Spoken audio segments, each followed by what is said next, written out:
जी, मेरे बहनों भाइयों अस्सलाम वालेकुम। ज़रीन बेटा, एक बंदे की वजह से सारों को जो है ना वो डिस्टर्ब नहीं करते, ठीक है? अच्छा जी, मेरे बहनों भाइयों अस्सलाम वालेकुम। मुझे सिर्फ़ पहले ये बता दें कि आप में से कोई ऐसा बैच तो नहीं है जिसकी मैंने ओरिएंटेशन सेशन लिया था?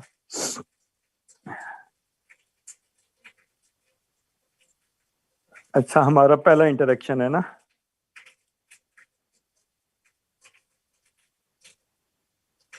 Okay, okay. मेरे बहनों भाइयों, मेरा नाम हसन अली गोंदल है, ठीक है? बेसिकली मैं एक इंजीनियर, मैकेनिकल इंजीनियर हूँ। उसके बाद इंजीनियरिंग मैनेजमेंट में एक डिग्री की और फिर आईआर के अंदर की। नोवा के अंदर मैं 2014 से पढ़ा रहा हूँ, एक सरकारी नौकर हूँ। नोवा पब्लिकेशंस का एडिटर इन चीफ भी हूँ।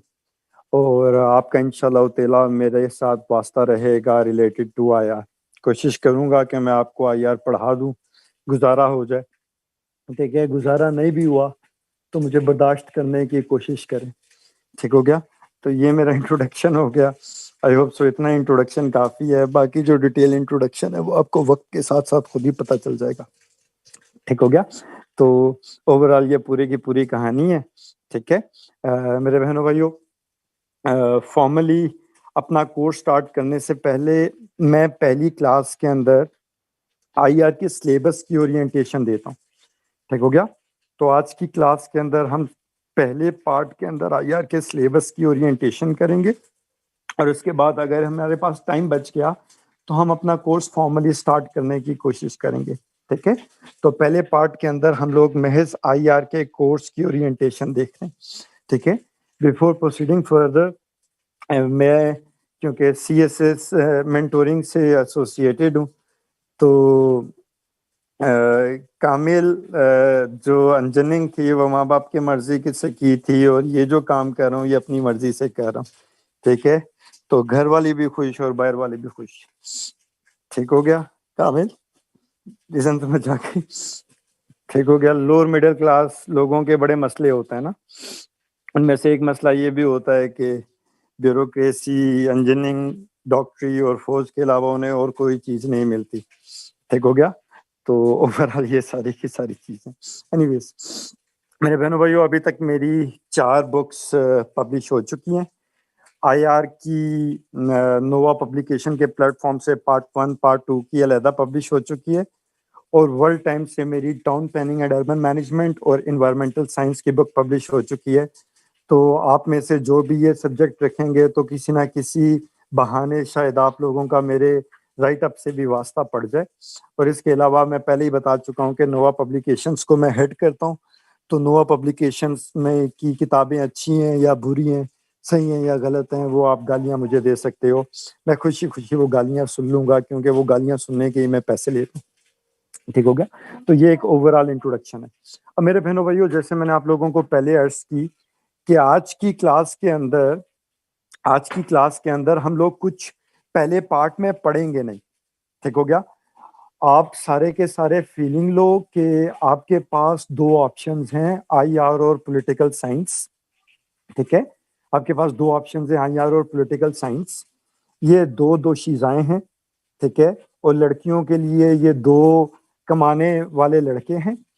आपने इनके साथ रिश्ता करना है, तो पहले पार्ट के अंदर आप सिर्फ ये एनालाइज़ करो कि इनकी चाल-ढाल कैसी है, इनका किचन कैसा है, इनका वॉशरूम कैसा है, ठीक हो गया? इन चीज़ों को एनालाइज़ करने की कोशिश करो। अगर आईआर का रिश्ता पसंद आ जाए, ठीक है, तो आईआर से रिश्ता कर लेना और अगर आईआर का रिश्ता पसंद ना आए, तो पॉलिटिकल साइंस रख लेना, कहानी खत्म हो गई, ठीक हो गया? तो ओवरऑल आज के पहले पार्ट के अंदर मैं तुम लोगों को सिर्फ और सिर्फ, ठीक हो गया? सिर्फ और सिर्फ साइमा बेटा, अब ये तूने ऐसे सवाल पूछ दिया है कि तू लड़की को पसंद करने से पहले ही, लड़के को पसंद करने से पहले ही तू ये सवाल पूछ ले, ठीक हो गया, कि आपने रिश्ता देना है या नहीं देना, ठीक है? अभी माहौल तो बनने दे मलंगनी, ठीक हो गया? ठीक हो गया? तो मेरे बहनों भाइयों, प्लीज़ अभी फर्स्ट पार्ट के अंदर मेरे बहनों भाइयों मैं आप लोगों को हर एंगल से आईआर का इंट्रोडक्शन करवाने की कोशिश करूंगा जरीन बेटा, समिया बेटा, सईमान नवाल, मैं फिजा, हर एंगल से आप लोगों को आईआर का इंट्रोडक्शन करवाने की कोशिश करूंगा। सॉरी मेरी तबीयत खराब है तो मैं ज्यादा एक्साइटेड होकर नहीं बोल रहा, हालांकि मैं सुपर एक्साइटेड होता हूँ क्लास में। ठीक हो गया? तो मेरे बहनों भाइयों, अब अगर हम शुरू करें तो मैं आईआर के इंट्रोडक्शन को 4S में क्लासिफाई करने लगा। मैं आईआर के इंट्रोडक्शन को 4S के अंदर क्लासिफाई करने लगा। इसमें पहला एस है कि सीएसएस के अंदर आईआर की क्या सिग्निफिकेंस है। नंबर 2, ये सब्जेक्ट स्कोरिंग भी है या स्कोरिंग नहीं है। नंबर 3 चीज, आप लोगों ने ये सब्जेक्ट कहाँ से पढ़ना है।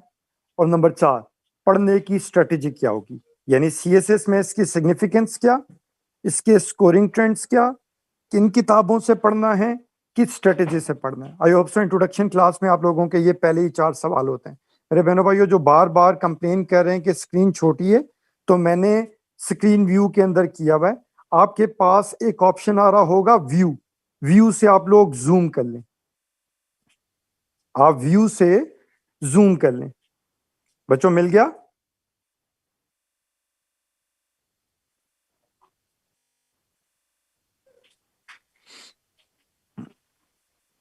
मैंने स्क्रीन शेयर ऑन किया हुआ है मेरा बच्चा। ठीक हो गया? सब लोगों को मिल गया? मनाइल बेटा मिल गया? साद मिल गया?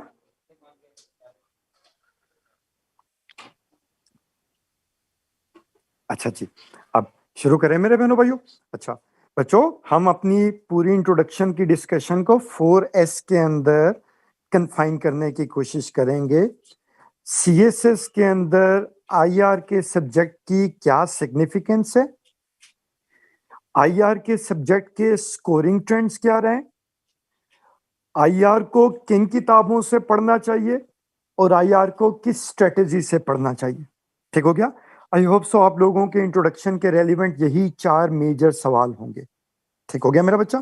अब मेरे बहनों भाइयों, हम शुरू करते हैं मारूश बेटा, ठीक है, इस सब्जेक्ट की सिग्निफिकेंस से। निस्बा बेटा, हम सबसे पहले इस सब्जेक्ट की सिग्निफिकेंस से शुरू करते हैं।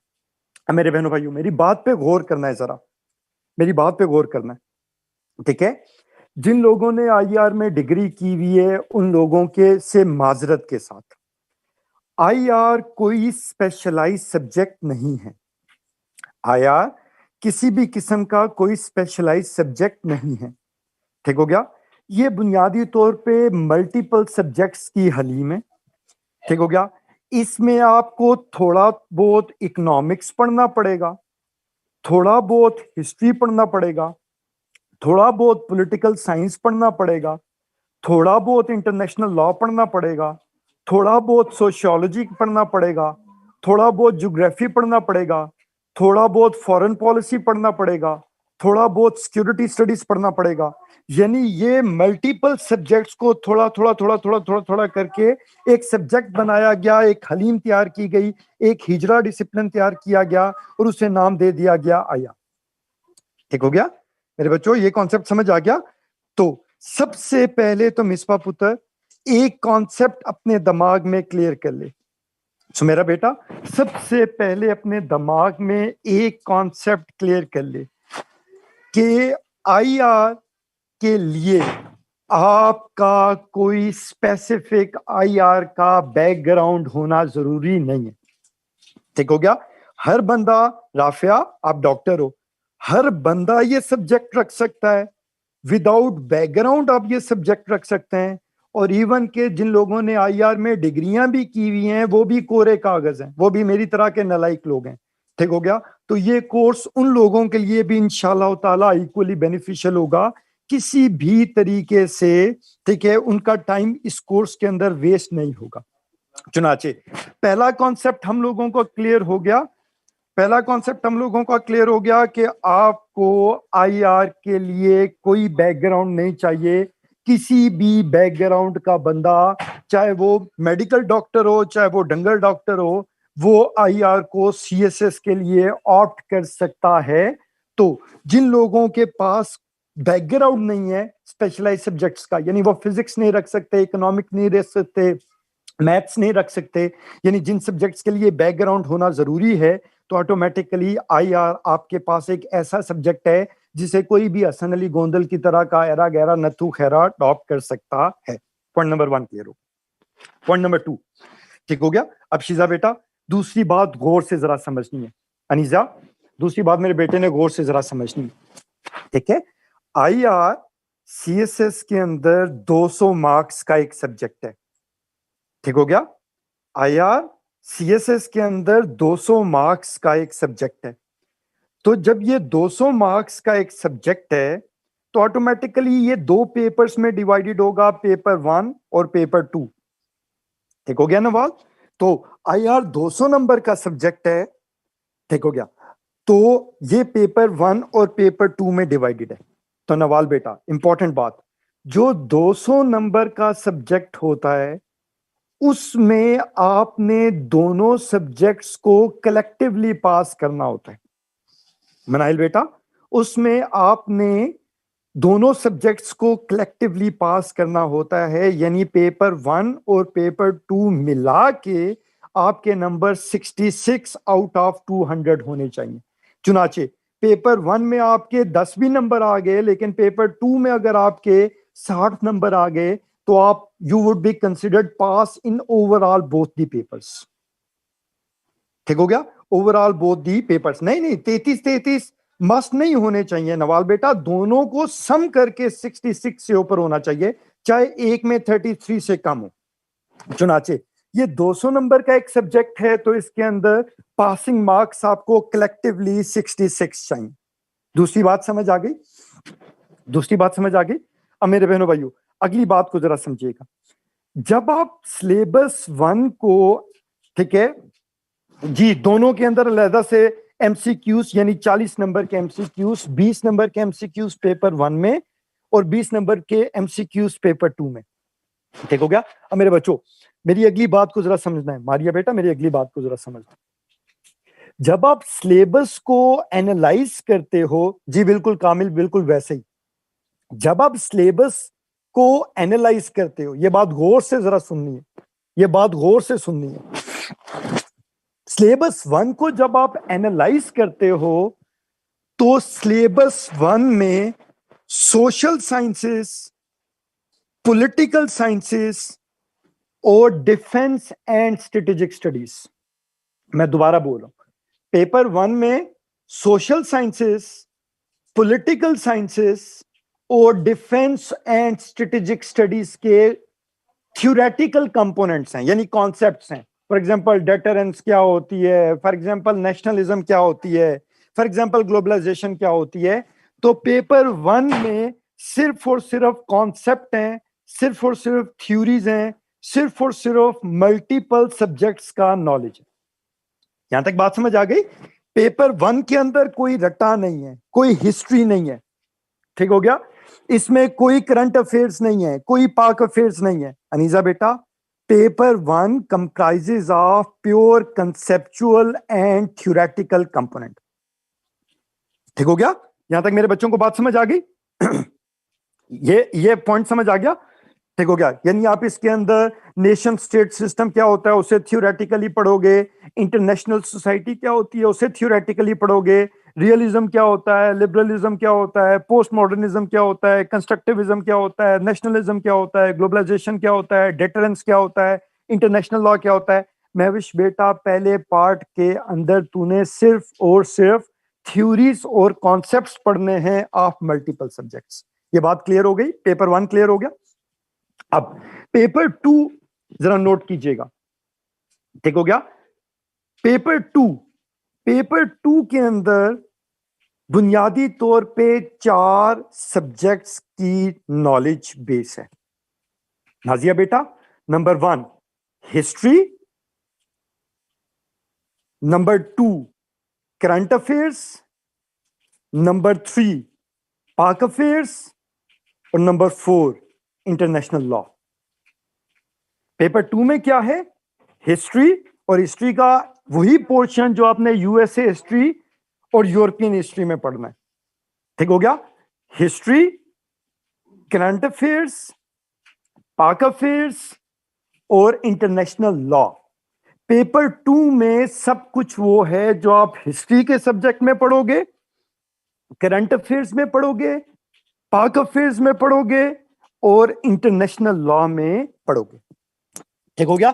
तो पेपर 1 आप लोगों को किसी ना किसी तरीके से पहले ही आता होगा। तो आपने बुनियादी तौर पे एक्चुअली आईआर का कौन सा पार्ट क्लियर करना होता है?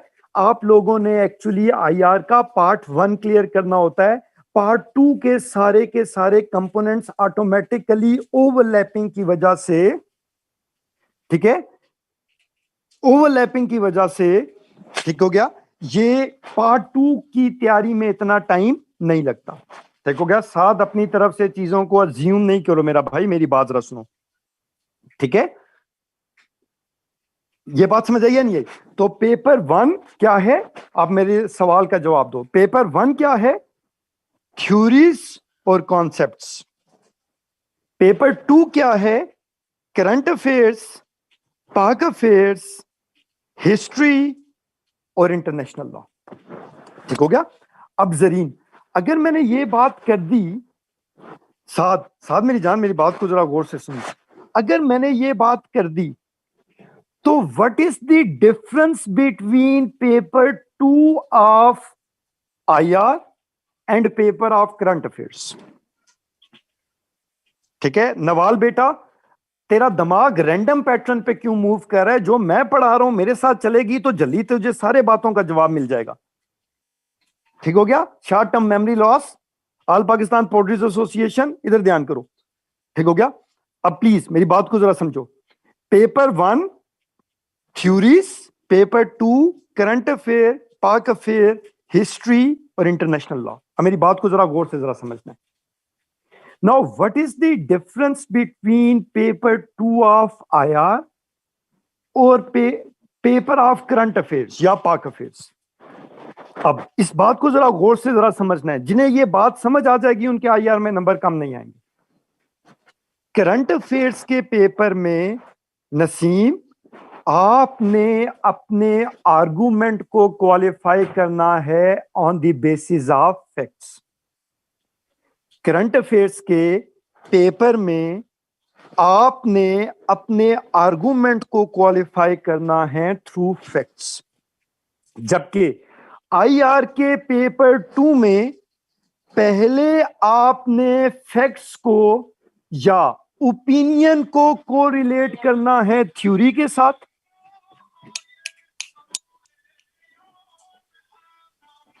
पहले आपने ठीक हो गया, फैक्ट को कोरिलेट करना है थ्योरी के साथ, और फिर आपने ये कहना है कि भाई यार मैं क्लास ले रहा हूं यार। ठीक हो गया? पहले आपने फैक्ट को कोरिलेट करना है थ्योरी के साथ, और फिर आपने ये कहना है कि जो कुछ भी है ये in alignment with this theory हो रहा है, यानी जो ये कॉन्सेप्ट कह रहा है फैक्ट्स भी इस चीज को प्रूव कर रहे हैं। चुनाचे left hand side is equal to right hand side, hence proved. बात समझ आई या नहीं आई? तो पेपर 2 के अंदर आप लोगों ने अपने आर्गुमेंट को क्वालिफाई करना है थ्रू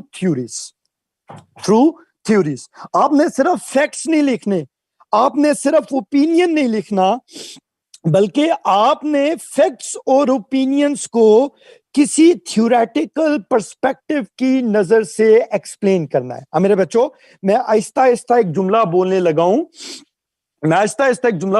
उस जुमले पे जरा गौर कीजिएगा।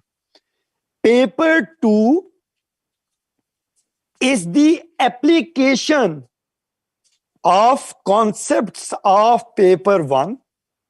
पेपर 2 इज, ठीक है, paper 2 of IR is actually the application of concepts of paper 1 on knowledge base of current affairs, पाक अफेयर्स, हिस्ट्री और इंटरनेशनल लॉ। यानी पेपर 1 के कॉन्सेप्ट्स को आपने जो कुछ करंट अफेयर में पढ़ा, जो कुछ पाक अफेयर में पढ़ा, जो कुछ यूएस या यूरोपियन हिस्ट्री में पढ़ा, जो कुछ इंटरनेशनल लॉ में पढ़ा, जब आप पेपर 1 के कॉन्सेप्ट्स को इन 4 सब्जेक्ट के नॉलेज बेस पे अप्लाई करना शुरू कर दो, ठीक हो गया, वो कहलाता है पेपर 2। चुनाचे जो लोग पेपर 2 में थ्योरी अप्लाई नहीं करके आएंगे, वो चाहे पेपर के ऊपर अपनी तस्वीर लगा के आए, फ्रंट साइड से अटेस्टेड या बैक साइड से अटेस्टेड, उन्हें नंबर नहीं मिलेंगे, चाहे वो कितने ही खूबसूरत क्यों ना हो। ठीक हो गया। पेपर 2 में आप लोगों को नंबर सिर्फ तब मिलेंगे जब आप पेपर 1 की थ्योरीज को अप्लाई करोगे। सो मेरा बेटा क्लास छोड़ के पॉलिटिकल साइंस की क्लास में चला जा। ठीक हो गया। अगर तू इतनी थुड़ दिली है तो तू सीएसएस कर क्यों रही है, निकम्मी। ठीक हो गया। तो ओवरऑल बात को गौर से जरा समझना है। ठीक हो गया। पेपर 2, ठीक हो गया। जरीन बेटा खूबसूरती डज नॉट मैटर। ठीक हो गया। तो ओवरऑल आई होप सो मेरे बच्चों को ये कॉन्सेप्ट पूरे का पूरा क्लियर हो गया। बच्चों मैं जुमला दोबारा बोल रहा हूं। Paper 2 is the application of concepts of paper 1 on the knowledge base of current affairs, पाक affairs, history और international law। ठीक हो गया। अब मेरे बहनों भाइयों, ये बात समझाने के लिए मैं एक एग्जाम्पल देने लगा। ठीक हो गया। मैं एक एग्जाम्पल देने लगा। बच्चों मेरी बात को गौर से जरा समझना है। ठीक हो। देखो, मोदी ने पुलवामा अटैक किया। बच्चों जरा सिनेरियो जरा समझिएगा। मोदी ने पुलवामा अटैक किया। ठीक हो गया। अब पाकिस्तान में बहुत सारे एनालिस्ट ने एक जुमला बोला कि ये जो मोदी ने इंडिया में पुलवामा अटैक हुआ, तो पाकिस्तान के बहुत सारे एनालिस्ट ने कामिल एक जुमला बोला कि पुलवामा अटैक के पीछे खुद मोदी है, क्योंकि ठीक है पुलवामा अटैक के बाद जितने भी इवेंट्स हुए हैं उसका बेनिफिशियरी मोदी है और उन इवेंट्स की बुनियाद के ऊपर मोदी इलेक्शन जीता। हमने ये टॉक शोज के ऊपर आर्गुमेंट सुना या नहीं सुना? सुना। ठीक हो गया। अब मेरे बच्चों, ठीक है मुगैरा बेटा मेरी बात जरा समझी। आईआर के पेपर 1 में मैं तुझे एक छोटा सा कॉन्सेप्ट पढ़ाऊंगा नवाल। वो कॉन्सेप्ट है जरीन पुत्र, डाइवर्जनरी वॉर। ठीक हो गया। वो कॉन्सेप्ट क्या है? वो कॉन्सेप्ट है डाइवर्जनरी वॉर। डाइवर्जनरी वॉर का क्या कॉन्सेप्ट है? ठीक हो गया। अरीबा बेटा डाइवर्जनरी वॉर का कॉन्सेप्ट जरा समझी। ठीक हो गया। डाइवर्जनरी वॉर का कॉन्सेप्ट जरा समझी। डाइवर्जनरी वॉर ये होता है कि जब एक लीडर किसी इंटरनल क्राइसिस में फंसा हो तो वो लोगों का फोकस उस इंटरनल क्राइसिस से हटाने के लिए जानबूझ के किसी एक्सटर्नल कॉन्फ्लिक्ट के अंदर इंगेज हो जाता है। अब जब वो एक्सटर्नल कॉन्फ्लिक्ट के अंदर इंगेज हो जाता है तो एक्सटर्नल थ्रेट हमेशा इंटरनल क्राइसिस से फोकस को डाइवर्ट करता है। ठीक हो गया। तो वो लीडर इंटरनल क्राइसिस से फोकस हटाने के लिए जानबूझ के बाहर आउट ऑफ द स्टेट कोई पंगा ले लेगा, लोगों का ध्यान उस पंगे की तरफ जाएगा और इस डाइवर्जनरी टैक्टिक को इस्तेमाल करके उसने मुल्क के अंदर जितने कट्टे खोले होंगे उन कट्टों को बंद कर लेगा। यह कॉन्सेप्ट कहलाता है डाइवर्जनरी वॉर का कॉन्सेप्ट। मेरे बच्चों डाइवर्जनरी वॉर का कॉन्सेप्ट क्लियर हो गया? ठीक हो गया। अब अरीबा बेटा, अब मैंने आर्गुमेंट वो ही है, तो मैं क्या कहूंगा? मैं ये कहूंगा कि भाई राफेल डील की वजह से मोदी पे, ठीक है, राफेल डील की वजह से मोदी पे करप्शन के चार्जेस लग रहे थे, चुनाव सर पे था, उसे कोई डाइवर्जनरी टैक्टिक्स उसे कोई डाइवर्जनरी स्पेस चाहिए थी। तो पुलवामा के अटैक के बाद उसने पाकिस्तान पे पूरे का पूरा मुद्दा डाल के पाकिस्तान के साथ वो बालाकोट इंसिडेंट्स को शेप करके उसने ना सिर्फ राफेल डील के क्राइसिस से फोकस हटाया, बल्कि इंडिया के right minded nationalist Hindu extremist vote bank को भी कैप्चर कर लिया। और इस पूरे एपिसोड का फायदा उसे इलेक्शन में हुआ। चुनाचे हम डाइवर्जनरी वॉर टैक्टिक्स की बुनियाद पे ये अज्यूम कर सकते हैं या ये प्रिडिक्ट कर सकते हैं कि पुलवामा अटैक का एंड बेनिफिशियरी मोदी हुआ है। चुनाचे ये पुलवामा अटैक एक self orchestrated event of Modi हो सकता है, ताकि वो इस इवेंट को डाइवर्जनरी टैक्टिक्स के तौर पे इस्तेमाल कर सके।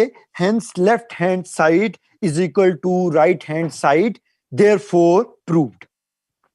मेरे बच्चों को कहानी समझ आई या नहीं आई? ठीक हो गया।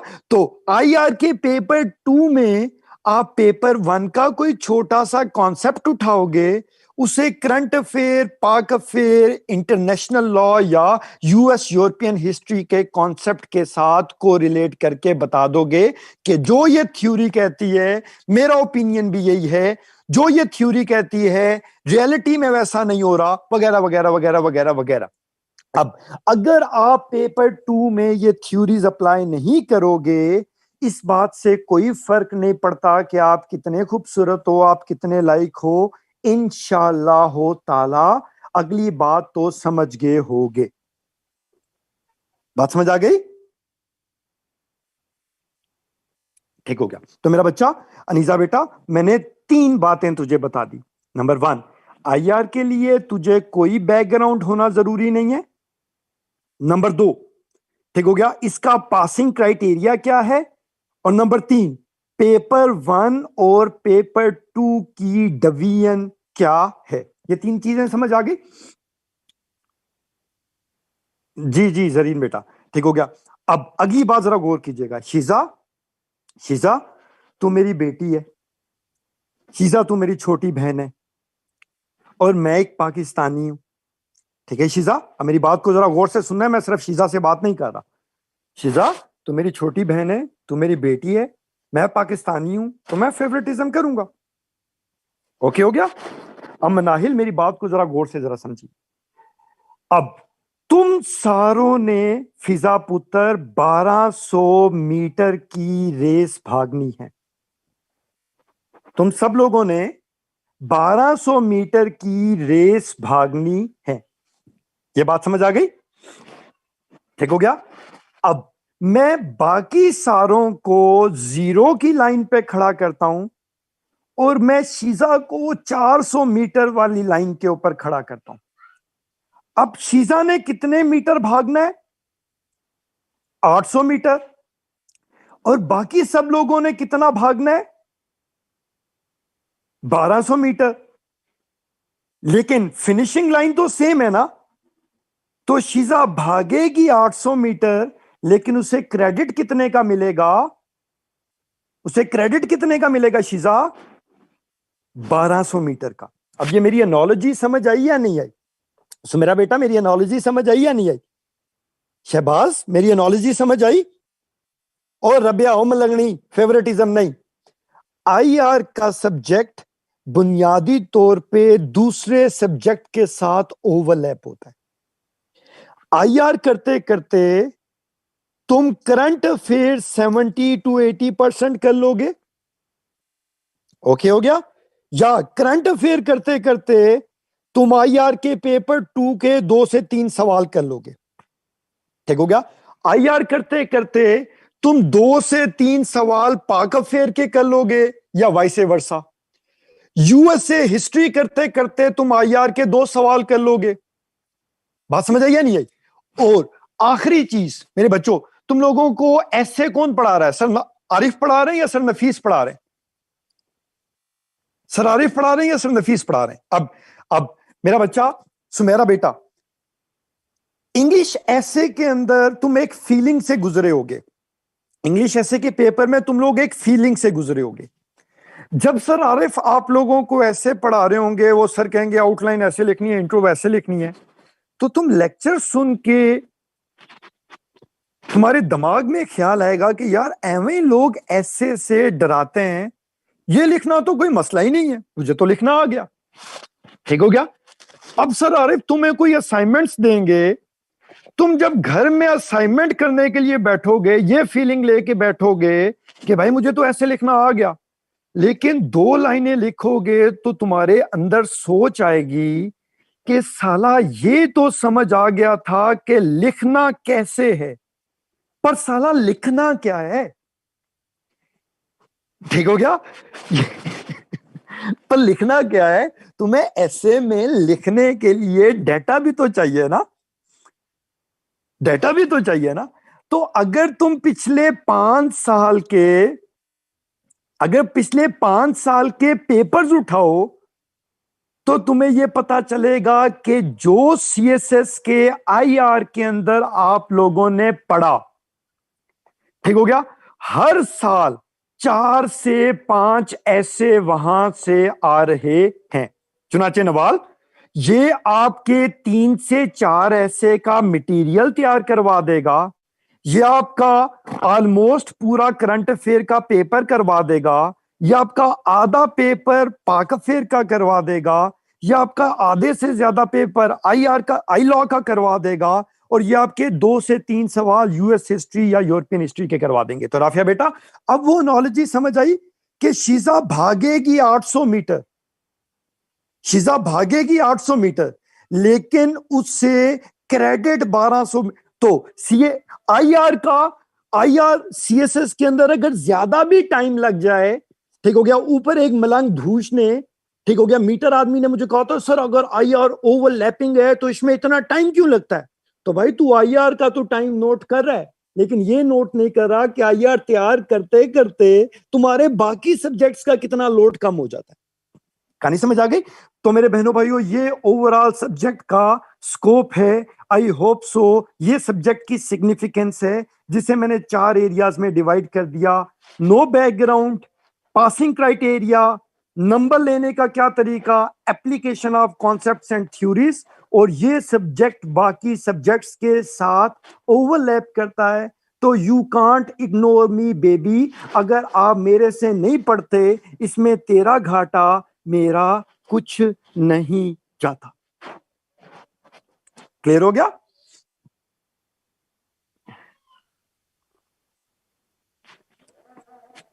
क्लियर हो गया मेरे बच्चों। ठीक हो गया बच्चों। सिग्निफिकेंस वाला एरिया अगर समझ आ गया तो मैं आगे चलूं। अब सिग्निफिकेंस वाला एरिया समझ आ गया तो मैं आगे चलूं।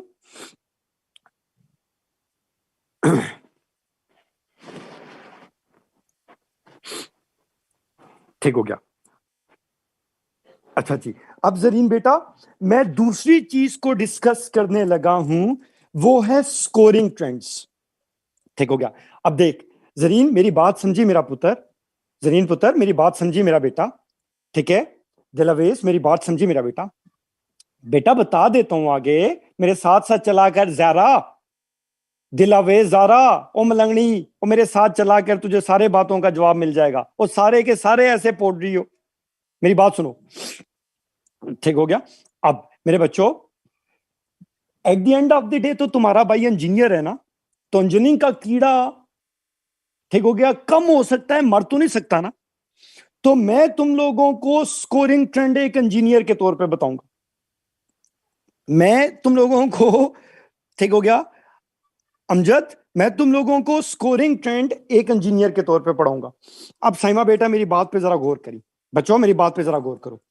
आईआर का स्कोरिंग ट्रेंड क्या है, तो इसके जवाब हैं, इसके जवाब हैं आईआर स्कोरिंग, आईआर स्कोरिंग नहीं है। इसका दूसरा जवाब है आईआर स्कोरिंग है। इसका तीसरा जवाब है आईआर की स्कोरिंग से फर्क नहीं पड़ता। और इसका चौथा जवाब यह है कि आईआर सीएसएस का वो स्टार पैकेज है कि अगर आप नहीं पढ़ोगे, ठीक हो गया, तो आप लोग खसारे में हो। कहानी समझ आई आ रही है? मैं चारों एंगल से तुम लोगों को समझा देता हूं। बच्चों समझाना शुरू करूं? समझाना शुरू करूं? ठीक हो गया। अब नवाल बेटा मेरी बात को जरा गौर से जरा समझिए। यार इस क्लास में कोई लड़का नहीं है। मुझे ऐसा लगता है कि मैं कोई लड़कियों के दौर में आ गया हूं। मनूसो किधर मर गया, भरा इधर बीमार जलील हो गया कुड़ियों के अंदर।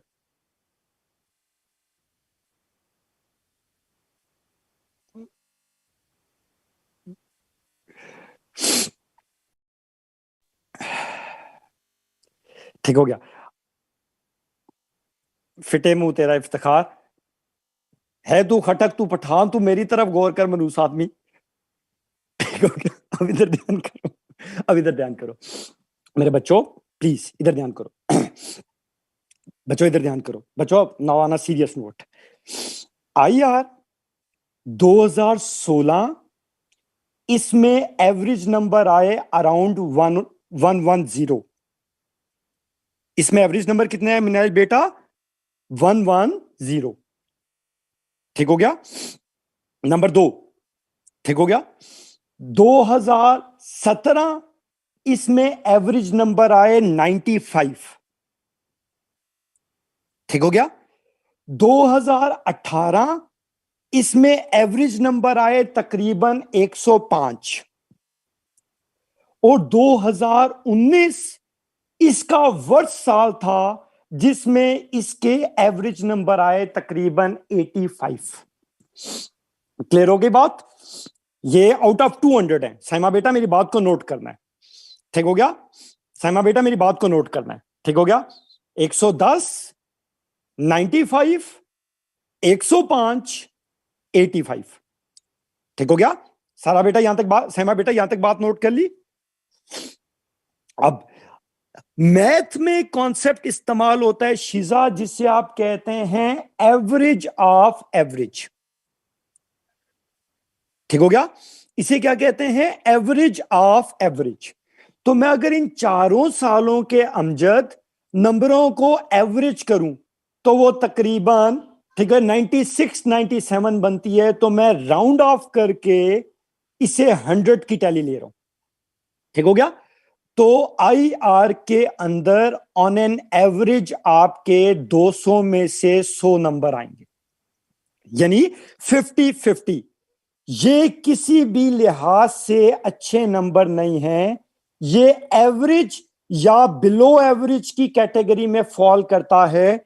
ये गुड स्कोरिंग ट्रेंड की कैटेगरी में फॉल नहीं करता। तो अगर आप इस एंगल से देखो, अगर आप इस एंगल से देखो, अगर आप एवरेज मार्क्स के एंगल से देखो, ठीक हो गया, तो मेरे बहनों भाइयों IR स्कोरिंग नहीं है। यह पॉइंट समझ आ गया सब लोगों को? यह पहला पॉइंट समझ आ गया कि IR स्कोरिंग नहीं है।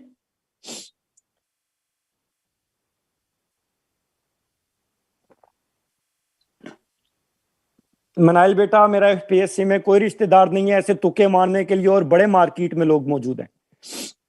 ठीक हो गया। मैं सिर्फ आर्गुमेंट्स की बात करूंगा, पूरा सिलेबस करवाऊंगा। GLE राजपूत एवरेज की बात कर रहा हूं। तो अगर मैं चारों साल का एवरेज निकालूं तो IR में आपके नंबर कितने आएंगे? कितने नंबर आएंगे? 100। ये किस कैटेगरी में फॉल करता है? एवरेज या बिलो एवरेज, 50-50। तो इससे क्या मैं ये कंक्लूड कर सकता हूं कि IR स्कोरिंग नहीं है? मेरे बच्चों को पहली बात समझ आ गई? ये पहली बात समझ आ गई। अब मैं दूसरी बात को डिस्कस करने लगा हूं, जो है IR स्कोरिंग है। अब मेरे बहनों भाइयों, ठीक है बच्चों, एक बात जरा समझिएगा। ठीक है अनीजा बेटा, बात जरा समझी। अनीजा मेरी बात जरा समझ।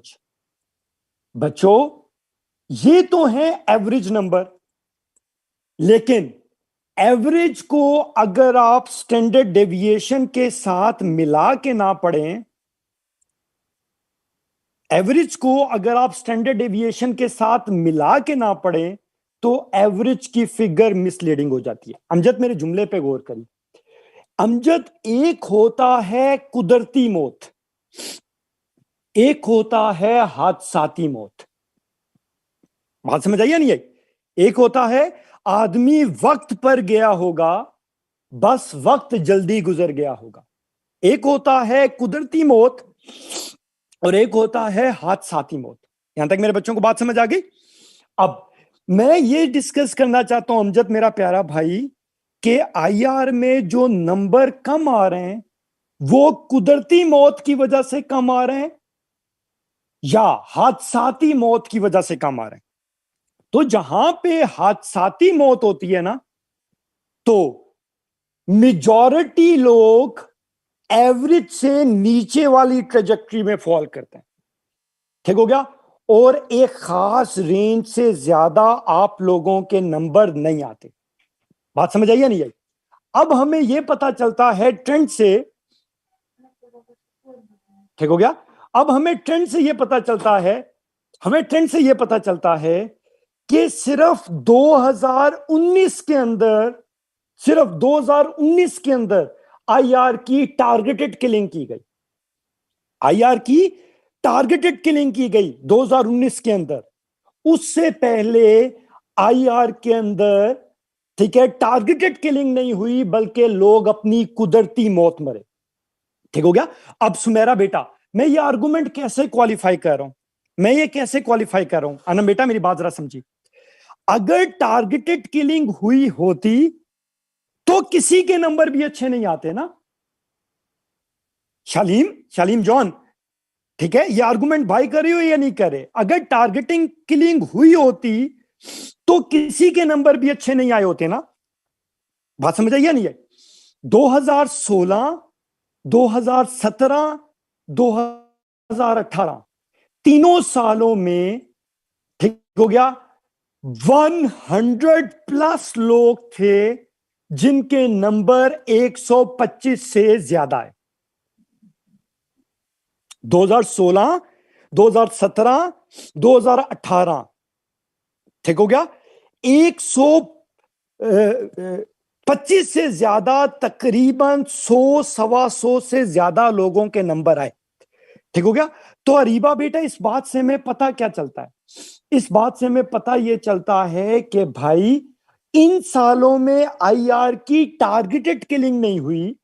मेजॉरिटी लोगों ने जैसा पेपर अटेम्प्ट किया, उनकी अटेम्प्ट ही एवरेज थी, उन्होंने थ्योरी को अप्लाई नहीं किया, उनका एनालिसिस ठीक नहीं था, उनका पैराग्राफ लिखने का तरीका ठीक नहीं था। जिन लोगों ने ठीक लिखा उनके नंबर 125 से ज्यादा है, और ये इक्का दुक्का लोग नहीं थे, ये 3 फिगर्स के अंदर लोग थे। ठीक हो गया? तुम सब लोग महमूदा को जानते होगे, मॉडरेटर है। महमूदा को जानते होगे, मॉडरेटर है, जिसने तुम्हारा पहला सेशन कंडक्ट किया था। ठीक हो गया? महमूदा मेरी स्टूडेंट थी, महमूदा मेरी स्टूडेंट थी। ठीक हो गया? उसके 130 में नंबर है, 130 में नंबर है। उसके बाद, ठीक है, तुम लोगों को फाउंडेशनल इंग्लिश एक लड़की कराती है, मरियम। ठीक हो गया? मरियम के नंबर 121 हैं। ठीक है? सस्सी मेरी स्टूडेंट थी, ठीक है, उसके 2017 में, जो 2017 लो स्कोरिंग अटेम्प्ट थी, 119 नंबर थे। अब ये बात गौर करना, सुमेरा फिजिक्स में भी 120 नंबर गारंटी से नहीं आते, इकोनॉमिक्स में भी 120 नंबर गारंटी से नहीं आते। 120 प्लस 200 नंबर के सब्जेक्ट में इज अ गुड स्कोर। बात समझ आई या नहीं आई? बात समझ आई? तो इस आर्गुमेंट से हमें क्या पता चलता है कि पहले 3 सालों में आईआर के अंदर टारगेटेड किलिंग नहीं हुई, बल्कि मेजॉरिटी लोगों के जो करतूत थे वो करतूत ही एवरेज थे। लेकिन 2019 के अंदर शदीद किस्म की टारगेटेड किलिंग हुई। ठीक हो गया? तो इससे मैं कंक्लूड क्या करता हूं? मैं कंक्लूड ये करता हूं कि अगर आप आईआर के अंदर मेजॉरिटी एवरेज एफर्ट करोगे तो ये आपको नंबर देगा 95 से 105 के दरमियान, 95 से 105 के दरमियान। लेकिन अगर आप इसे अच्छे तरीके से अटेम्प्ट करोगे, आपको थ्योरी को अप्लाई करने आता होगा, तो ऑटोमेटिकली ये सब्जेक्ट में पोटेंशियल है कि ये आपको 125 से ज्यादा नंबर दे सकता है। ठीक हो गया? तो अगर मैं इस आर्गुमेंट को उठाऊं तो आईआर स्कोरिंग है, आईआर स्कोरिंग है। यहां तक मेरे बच्चों को बात समझ आ गई? जी जी, एमसीक्यूज ऑटोमेटिकली मैटर मेरा बच्चा। ठीक हो गया।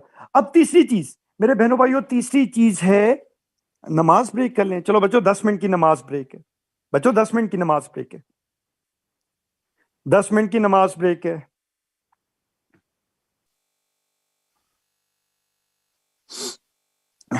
जी सब लोग आ गए हैं।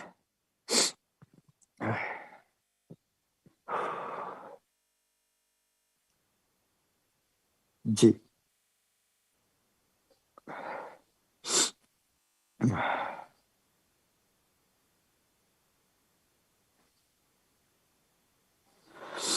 अच्छा जी, अब मेरे बहनों भाइयों हमने दो चीजें डिस्कस कर ली कि आईआर स्कोरिंग नहीं है, आईआर स्कोरिंग है।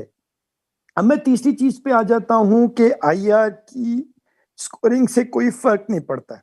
ठीक हो गया, आईआर सबके लिए विन विन है। अब मेरे बहनों भाइयों, टारगेटेड किलिंग किस साल हुई थी राबिया बेटा? टारगेटेड किलिंग किस साल हुई थी?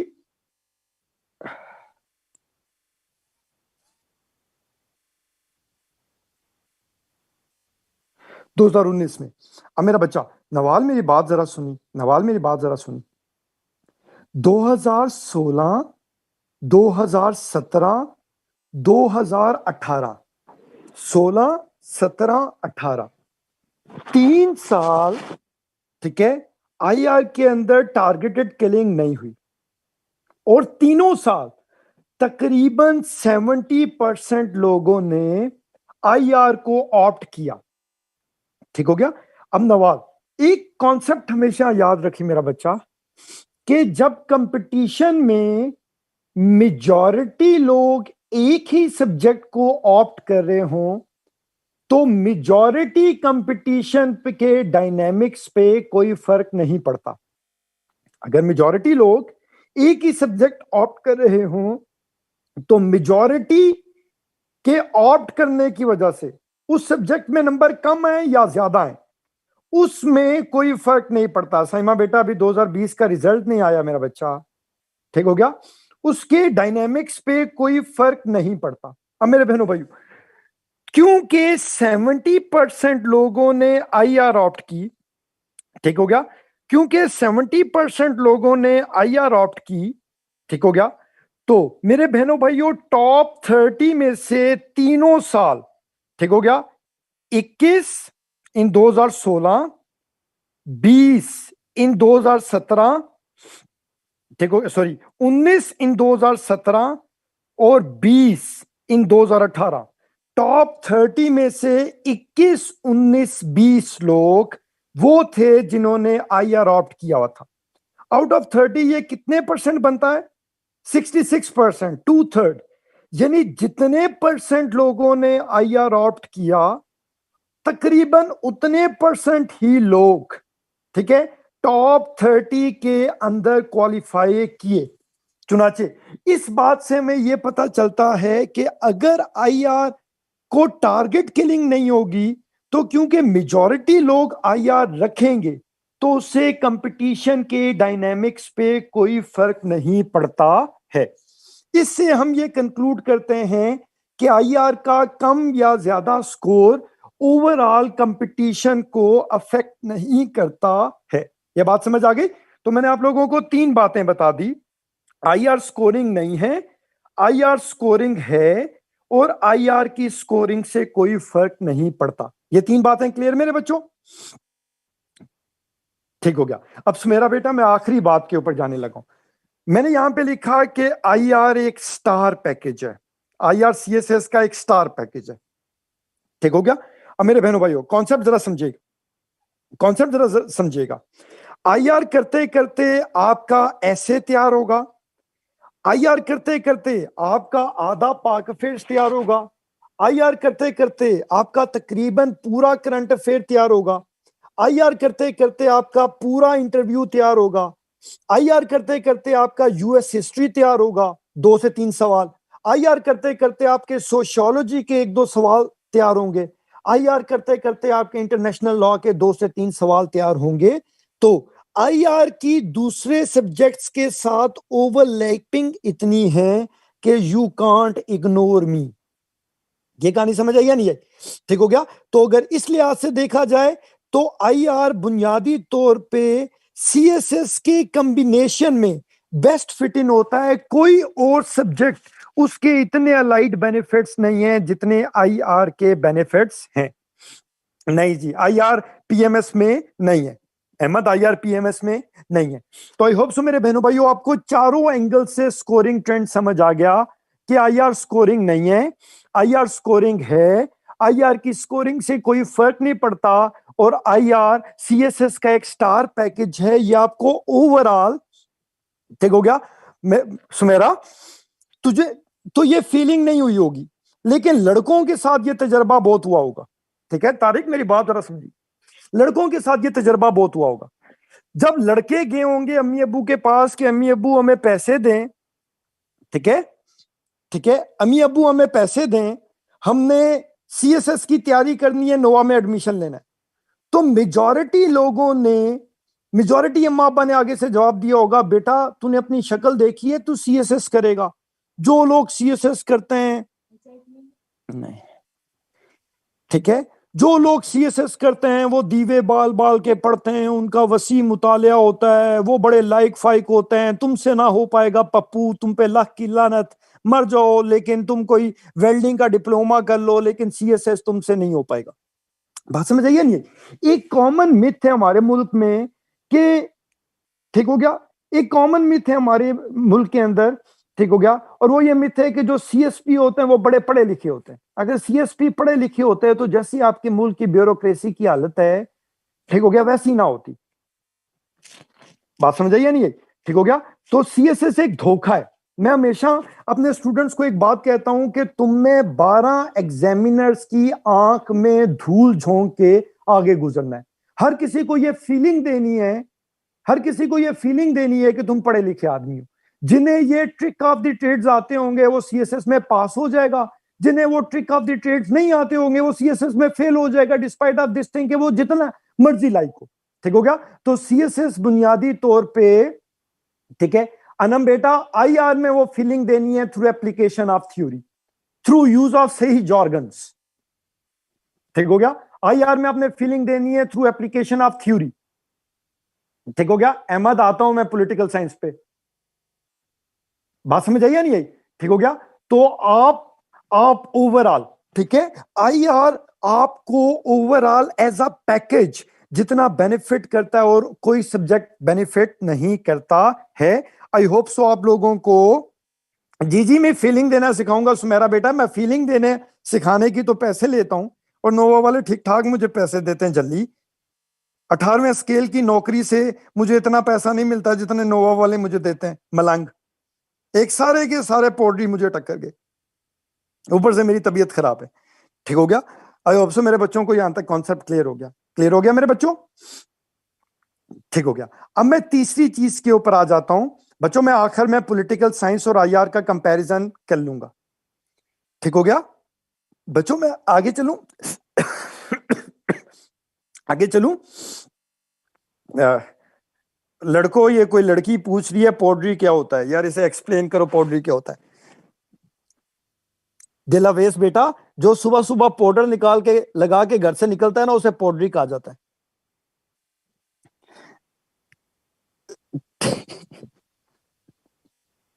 ठीक हो गया। शाम को आके वो मुंह धोते हैं तो वो शीशे के सामने खड़े होकर खुद अपने आप को कहते हैं, ओह मैं डर गया। ठीक हो गया। अच्छा आगे चलो मेरा बच्चा। अब मेरे बहनों भाइयों प्लीज अगली बात जरा समझेगा। अगली बात यह है, मैंने सिग्निफिकेंस बता दी, मैंने स्कोरिंग बता दी, अब मैं तीसरी चीज के ऊपर जाने लगा हूं। ठीक है कामिल बेटा, कामिल मेरी जान, मैं अब तीसरी चीज के ऊपर जाने लगा हूं। ठीक है, मैं तीसरी चीज पे जाने लगा हूं, वो है सोर्सेस। अब बच्चों एक जुमला दिलो दिमाग पे नक्श करना है। सारे मेरे छोटे बहन भाइयों, मैं अपने बहन भाइयों को सच्चे दिल से एक बात कहना चाहता हूं कि सीएसएस में इतना ये मैटर नहीं करता कि क्या पढ़ना है, जितना ये मैटर करता है कि क्या नहीं पढ़ना है। ठीक हो गया। सीएसएस में इतना ये मैटर नहीं करता कि क्या पढ़ना है, बल्कि जितना ये मैटर करता है कि क्या नहीं पढ़ना है। जवाद मेरी जान, ये पहली बात समझ ली? जवाद ये पहली बात समझ ली? अब दूसरी बात, जवाद जवाद मेरी जान, जैसी आजकल पेपर्स आ रहे हैं ना, ठीक है मनाइल बेटा, जैसे आजकल पेपर्स आ रहे हैं ना, तो इस आजकल के पेपर्स में आपने कितना पढ़ा है वो मैटर नहीं करता। आपने कितना पढ़ा है वो मैटर नहीं करता। आपने थोड़ा पढ़ा है, लेकिन क्या आपको एनालिसिस की टेक्निक्स आती हैं या नहीं आती, जितना ये मैटर करता है। ठीक हो गया? चुनाचे सुमेरा बेटू, सिर्फ मेरी एक बात मेरा सोना बच्चा समझ जा, तुमने कोशिश करनी है कि हर सब्जेक्ट को वन बुक सॉल्यूशन के एंगल से पढ़ो। तुम हर सब्जेक्ट को ज्यादा किताबें ना पढ़ो, एक किताब से पढ़ो, कम पढ़ो लेकिन ज्यादा लिखो मेरा बच्चा। अल्लाह रसूल का वास्ता है, तुम सबको अपने जानुओं का वास्ता है, तुम्हें कसम है अपने जानुओं की, अगर तुम मेरी बात ना मारो अल्लाह करे वो मर जाए।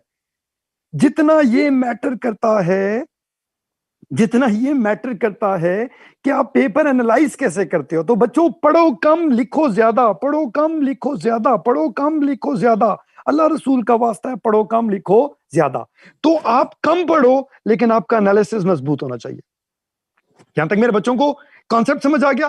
तो नंबर 1 मेरे बच्चों, आप लोगों ने कोई एक बुक पढ़नी है, ठीक हो गया, और जितना पढ़ना है उससे ज्यादा लिखना है। जितना पढ़ना है उससे ज्यादा लिखना है। यहां तक मेरे बच्चों को बात समझ आ गई? अब शीजा बेटा, इससे पहले कि मैं तुझे ये एक्सप्लेन करूं मेरा बच्चा नवाल, इससे पहले कि मैं ये एक्सप्लेन करूं कि तूने क्या पढ़ना है, मैं तुझे ये बताने लगा हूं कि आईआर की बुक से को पिक करने का क्राइटेरिया क्या होना चाहिए।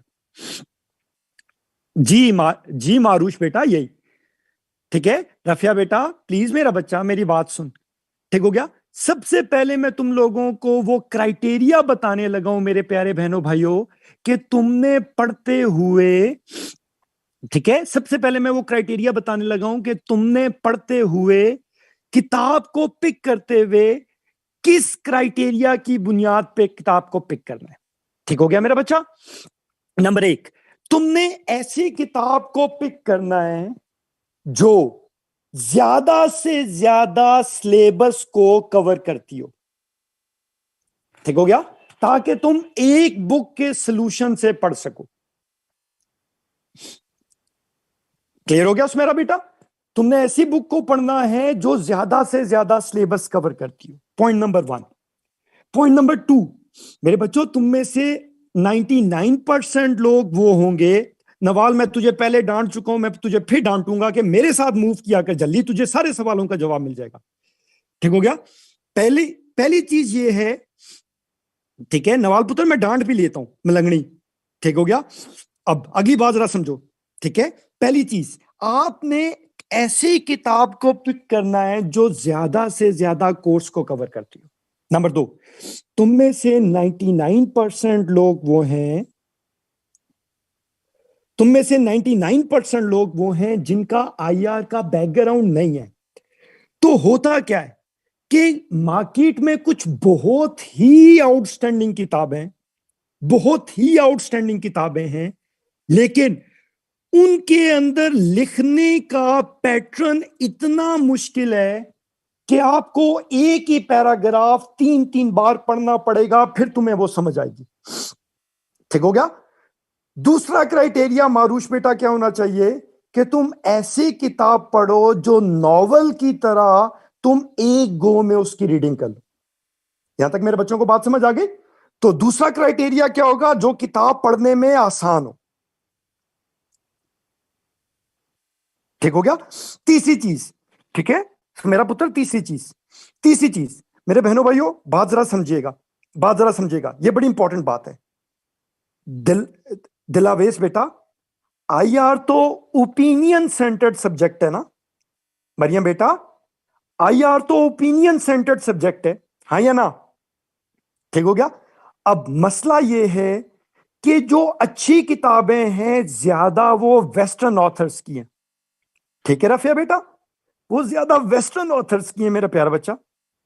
अब उनके अंदर जो नैरेटिव, जो पॉइंट ऑफ व्यू लिखा हुआ है वो प्रो इंडियन है या प्रो वेस्ट है। लेकिन आपका पेपर चेक होने के लिए किधर जाना है? NDU में, कायदे आजम में, नस्ट में, पंजाब यूनिवर्सिटी में। ठीक हो गया। तो आप अगर उन किताबों से पढ़ोगे सुमेरा बेटा, तो आप वो पॉइंट ऑफ व्यू बाय कर लोगे जो उन लोगों के पॉइंट ऑफ व्यू से डिफर करता है जिन्होंने आपका पेपर चेक करना है। ठीक हो गया सुमेरा बेटा। तो आपने तीसरा क्राइटेरिया क्या है कि आपने वो किताब पढ़नी है जिसका point of view paper checker के पॉइंट ऑफ व्यू से मैच करता है। तीन बातें समझ आ गई मेरा बच्चा? तीन बातें समझ आ गई? ठीक हो गया। और चौथी चीज मेरे बच्चों देखो, फिजिक्स तुम 10 किताबों से पढ़ लो ना राफिया बेटा, तू डॉक्टर है, अनॉटमी तू, राफिया पुत्र मेरी वाइफ भी गायनेकोलॉजिस्ट है, ठीक है राफिया बेटा, तू अनॉटमी 10 किताबों से पढ़ ले। हर किताब में हड्डी को एक ही तरह एक्सप्लेन किया होता है। लेकिन जो सोशल साइंसेज और पॉलिटिकल साइंसेज होती है ना, उनमें मसला क्या होता है कि तू 10 किताबें पढ़ेगी ना रफिया, ठीक हो गया राफिया, तू 10 किताबें पढ़ेगी तो 10 किताबों में एक ही चीज को डिफरेंट तरीके से एक्सप्लेन किया होता है। यहां तक मेरे बच्चों को बात समझ आ गई? यहां तक बात समझ आ गई मेरे बच्चों? ठीक हो गया। अब होता क्या है कि तुम शायद ये क्लास में फीलिंग ले चुके हो, अगर तुम लोगों की कोई दूसरे ऑप्शनल सब्जेक्ट्स की क्लासें हो चुकी हैं, कि तुमने किसी टीचर से पढ़ी सोशियोलॉजी, तुमने जाके घर में जब बुक की रीडिंग की तो तुमने कहा कि सर ने तो कुछ और समझाया था, इधर तो कुछ और ही लिखा हुआ है। तो होता क्या है कि क्लास का कंटेंट और बुक का कंटेंट, इन दोनों के अंदर साइनर्जी एस्टेब्लिश नहीं होती। तो आपने किताब ऐसी पढ़नी है, आपने किताब ऐसी पढ़नी है जो क्लासरूम के कंटेंट के साथ मैच करती हो। ठीक हो गया। तो बुक को पिक करने का किसी भी सब्जेक्ट में 4 क्राइटेरियाज हैं। वो मेजॉरिटी कोर्स कवर करती हो, वो पढ़ने में आसान हो, उसका point of view pro Pakistan हो, और उसके अंदर जो कुछ लिखा गया हो बुनियादी तौर पे आपका क्लास का टीचर भी वही पढ़ा रहा हो। यहां तक मेरे बच्चों को बात समझ आ गई? यहां तक मेरे बच्चों को बात समझ आ गई? क्राइटेरिया समझ आ गया?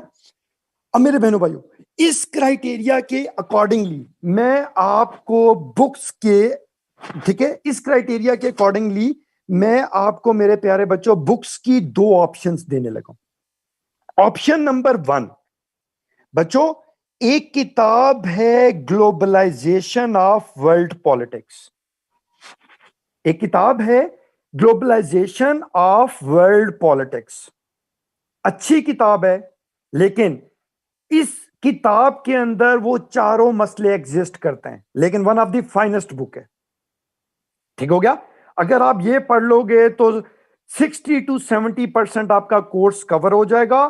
थ्योरी का एनालिसिस अच्छा है, लेकिन किताब लिखी भी बहुत मुश्किल है, लेकिन no doubt undoubtedly one of the finest book of IR, one of the finest book of IR है। ठीक हो गया। बाय बेलिस एंड स्मिथ, दिलावेज बेटा, by Baylis and Smith, John Baylis जे। ठीक हो गया। तो पहली किताब है ग्लोबलाइजेशन ऑफ वर्ल्ड पॉलिटिक्स। बच्चों पहली किताब नोट कर ली? ठीक हो गया। दूसरी किताब है मेरे बहनों भाइयों world politics trends and transformation. World politics trends and transformation, ये केगले की बुक है। ये किसकी बुक है नवाल बेटा? पहली किताब कौन सी है? Globalization of world politics. ये बेलिस और स्मिथ की किताब है। ये बेलिस और स्मिथ की किताब है। दूसरी किताब है world politics trends and transformation, ये केगले की किताब है। अच्छा, ये भी कोर्स आपका 60 to 70% कवर करेगी, लेकिन ये बैलेंस की बुक की तरह मुश्किल नहीं है, आसान है। लेकिन मसला क्या है इस बुक में? इसमें नवाल बेटा हर टॉपिक को इतना ब्रीफली एक्सप्लेन किया हुआ है कि आप सीएसएस के 20 नंबर की क्वेश्चन की रिक्वायरमेंट पूरी नहीं कर सकोगे। क्लियर हो गया मेरा बच्चा? दूसरी बुक क्लियर हो गई? ठीक हो गया। तीसरी बुक मेरे बहनों भाइयों, तीसरी बुक है इंटरनेशनल रिलेशंस बाय गोल्डस्टीन। तीसरी बुक कौन सी है? तीसरी बुक है इंटरनेशनल रिलेशंस बाय गोल्डस्टीन। ठीक हो गया। बहुत अच्छी किताब है, डिटेल लिखा हुआ है, 70% सिलेबस भी कवर करती है। लेकिन इसका एक मसला है, इसके अंदर थ्योरी को बहुत कम एक्सप्लेन किया गया है। इसमें थ्योरी को बहुत कम एक्सप्लेन किया गया है। यहां तक मेरे बच्चों को बात समझ आ गई? ठीक हो गया। तो मेरे बहनों भाइयों, अगर आपने किसी फॉरेन ऑथर की किताब पढ़नी है तो this book is option number 1, this book is option number 2, this book is option number 3। ठीक हो गया। तीनों ही अच्छी किताबें हैं, आप इनमें से कोई भी किताब पढ़ सकते हो। ठीक हो गया। प्लस माइनस तीनों के बेनिफिट्स भी हैं, तीनों के कुछ लिमिटेशंस भी हैं। बच्चों ये समझ आ गया कि अगर आपने फॉरेन ऑथर की किताब पढ़नी है तो कौन सी किताब पढ़नी है?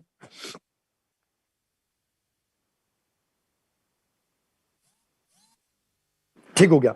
अब नवाल बेटा, मैं अब जाने लगा हूं ऑप्शन नंबर 2 पे।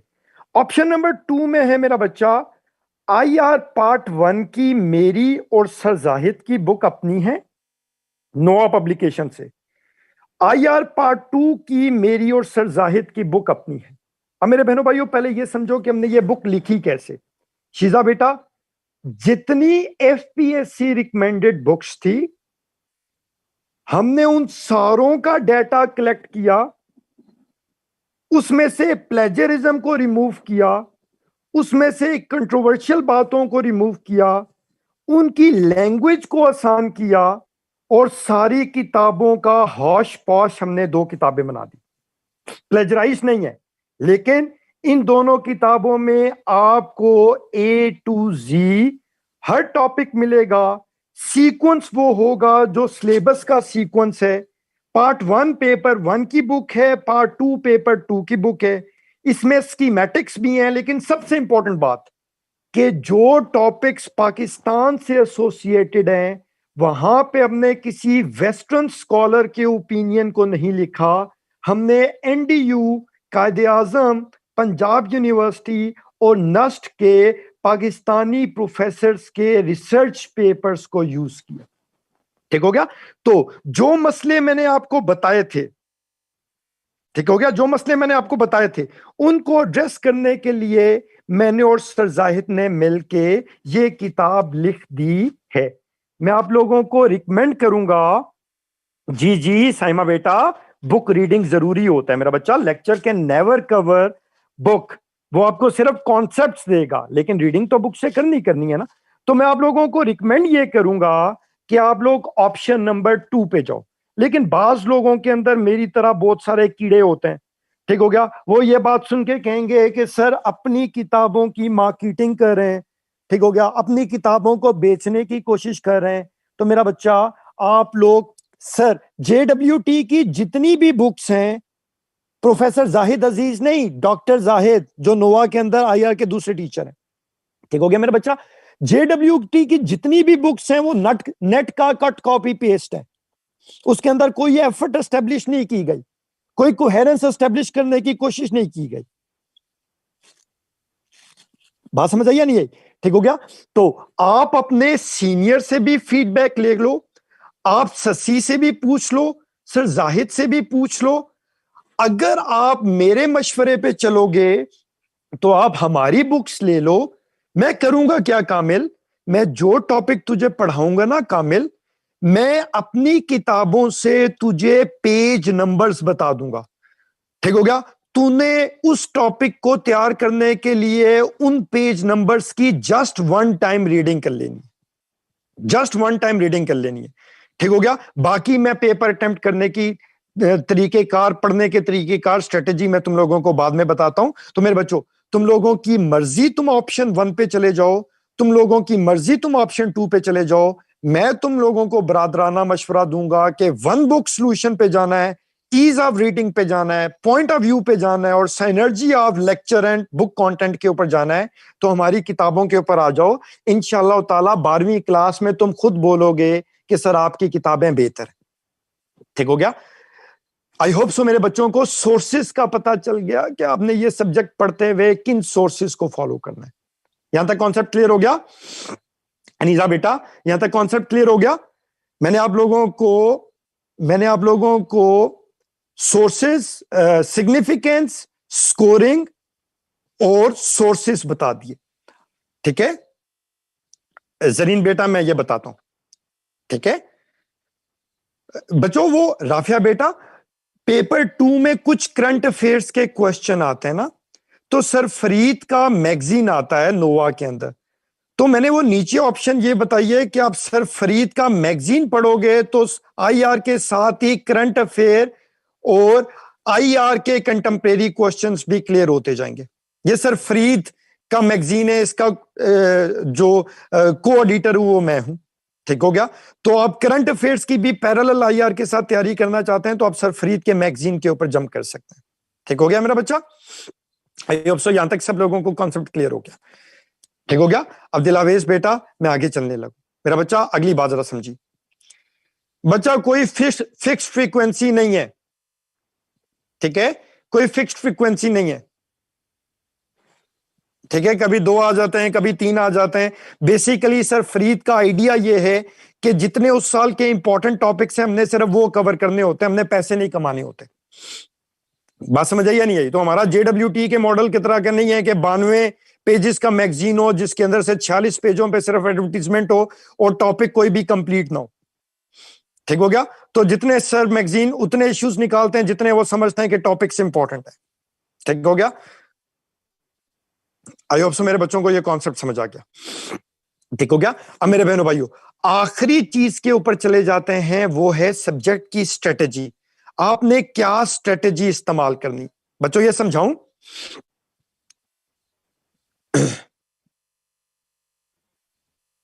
अच्छा दिलावेश बेटा, अब मेरी स्ट्रेटेजी को गौर से सुनना है। ठीक हो गया?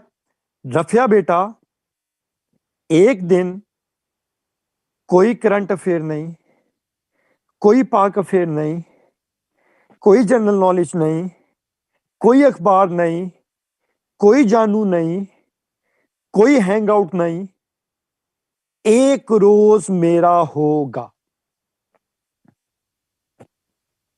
ओ लड़को, ओ किधर हो पढ़ रही हो? शहबाज शाहजी, एक दिन मेरा होगा। ठीक हो गया? इफ्तिकार, वो कौन सा दिन मेरा होगा? मेरी अगर कल क्लास है तो आज रात को तुम्हें मैसेज मिल जाएगा, हाँ या ना? आज रात को तुम्हें मैसेज मिल जाएगा। ठीक हो गया? जिस रोज तुम्हें पता चल जाए कि अगले रोज हसन अली गोंदल की क्लास है, तो अगला रोज पूरे का पूरा हसन अली गोंदल का। उस रोज कोई जानू मानू शानू नहीं, जन्नू में जाए। उस रोज जानू को कहना है कि मैं अपने सर को टाइम देने लगा हूं या लगी हूं। बात समझ आई या नहीं आई? अब मेरे बच्चों, आपने तैयारी कैसे करनी है? ठीक हो गया? बच्चों मेरी बात जरा समझो, मेरी बात को गौर से जरा समझिएगा। राबिया पुत्र और मेरा राबिया बच्चा और जल्ले, मेरी बात सुन। ठीक है राबिया पुत्र, तूने एक रजिस्टर लेना है जिसके ऊपर सिर्फ और सिर्फ आईआर होगा। कोई करंट अफेयर्स नहीं, कोई पाक अफेयर्स नहीं, कोई पंजाबी नहीं, कोई ग्रॉसरी की लिस्ट नहीं, कोई उन नंबरों के अंदाजे नहीं जो पेपर अभी तुमने दिए ही नहीं, कोई जानू के फोन नंबर नहीं, उसे इजी पैसा कराना है तो कोई उसके मोबाइल नंबर को नहीं लिखना।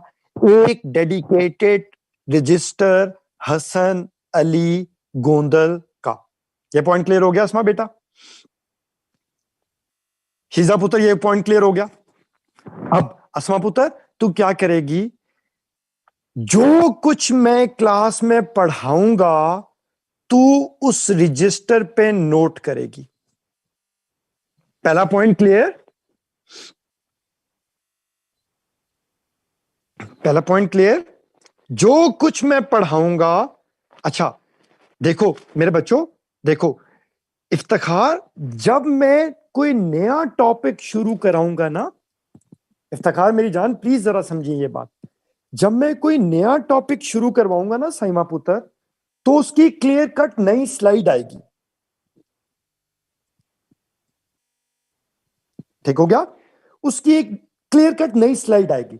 तो इफ्तिखार, आज के लेक्चर में फॉर एग्जांपल मैंने एक टॉपिक करवाया, वो टॉपिक खत्म हुआ तो मैं दूसरे टॉपिक पे जाने लगा। तो इफ्तिखार, जैसे ही मैं नया टॉपिक शुरू करूं ना, तो तू गिन के 4 पेजेस यानी 8 साइड्स, गिन के 4 पेजेस या 8 साइड्स रजिस्टर की खाली छोड़ देगा। इफ्तिखार, बात समझ आ गई? यानी तू लेक्चर नोट करेगा, ठीक हो गया, और जहां पे एक टॉपिक खत्म होगा वहां पे तू 4 पेजेस यानी 8 साइड्स खाली छोड़ देगा। ठीक हो गया? और वो 4 पेजेस खाली छोड़ के फिर तू अगले लेक्चर को नोट, अगले टॉपिक को नोट करना शुरू करेगा। नौरीन बेटा, ये बात क्लियर हो गई? अब तुम घर जाओगे, जिस रोज मेरी क्लास होगी, जो मेरा दिन है ना नौरीन, तूने जो लेक्चर नोट किया होगा ना, जो तूने लेक्चर नोट किया होगा, तू उस लेक्चर को रिवाइज करेगी, प्रॉपर रट्टा मारेगी। सबसे पहले क्या करेगी जी, हर लेक्चर के एंड के ऊपर मारूश बेटा 4 पेजेस छोड़ देने, 4 पेजेस गिन के छोड़ देने। अब मारूश बेटा, जिस रोज मेरी क्लास होगी, तो पिछले क्लास के जितने टॉपिक्स हैं पहले तो उन्हें लेक्चर से तैयार करेगी, यानी पूरा लेक्चर रिवाइज करेगी। और लेक्चर इस एंगल से रिवाइज करना है कि तू रट्टा मारी। ठीक हो गया मारूश बेटा? मारूश बेटा, ये पॉइंट ठीक हो गया? फिर तू क्या करेगी अनीसा पुत्र, रजिस्टर को रखेगी तू साइड पे। मैं उस टॉपिक के पेज नंबर्स तुम्हें बताऊंगा कि इस टॉपिक की तैयारी के लिए तुमने बुक के ये पेज नंबर पढ़ने। शाजिया बेटा, ये पॉइंट क्लियर हो गया? अब तू रजिस्टर को साइड पे रखोगे, शिजा रजिस्टर को साइड पे रखोगे, बुक उठाओगे, बॉल पेन को भी साइड पे रखोगे, बॉल पेन को भी साइड पे रखोगे, एक हाइलाइटर उठाओगे, बुक उठाओगे और नॉवल की तरह वो पेजेस पढ़ना शुरू कर दोगे। और सिर्फ वो पॉइंट हाईलाइट करोगे, सिर्फ वो पॉइंट हाईलाइट करोगे जो तुमने लेक्चर में नोट नहीं किए थे। लेक्चर तो तुमने पहले तैयार कर लिया ना, सिर्फ वो पॉइंट हाईलाइट करोगे जो तुमने लेक्चर में नोट नहीं किए थे। मारूश बेटा, ये कॉन्सेप्ट क्लियर हो गया? मारूश बेटा, ये कॉन्सेप्ट क्लियर हो गया? ठीक हो गया। अब शिजा बेटा, शिजा बेटा, जब तू वो हाईलाइट कर लेगी ना, शिजा जब तू वो हाईलाइट कर लेगी, तो अब तू रजिस्टर दोबारा पकड़ेगी और वो जो हाईलाइटेड पॉइंट हैं, इंपॉर्टेंट पॉइंट हैं, उन्हें अपने लेक्चर नोटबुक के खाली पेजेस पे नोट कर लेगी, बुलेट्स की सूरत में, बुलेट्स की सूरत में नोट कर लोगे। ठीक है अनीसा बेटा? अनीसा बेटा ठीक है? यहां तक बात समझ आ गई? अब अनीसा बेटा, जब ये हो जाएगा ना, तो तुमने आखिर में क्या करना है? अरीबा बेटा, आखिर में क्या करना है कि जब, ठीक है, नवाल लेक्चर को रिवाइज करना है, फिर लेक्चर को, रजिस्टर को साइड पे रख देना है, बुक की रीडिंग करनी है उन पेजेस की जो मैं बताऊंगा, और सिर्फ उन पॉइंट्स को हाईलाइट करना है जो तुम्हारे लेक्चर नोट के ऊपर मौजूद नहीं थे। बात समझ आई या नहीं आई? ठीक हो गया?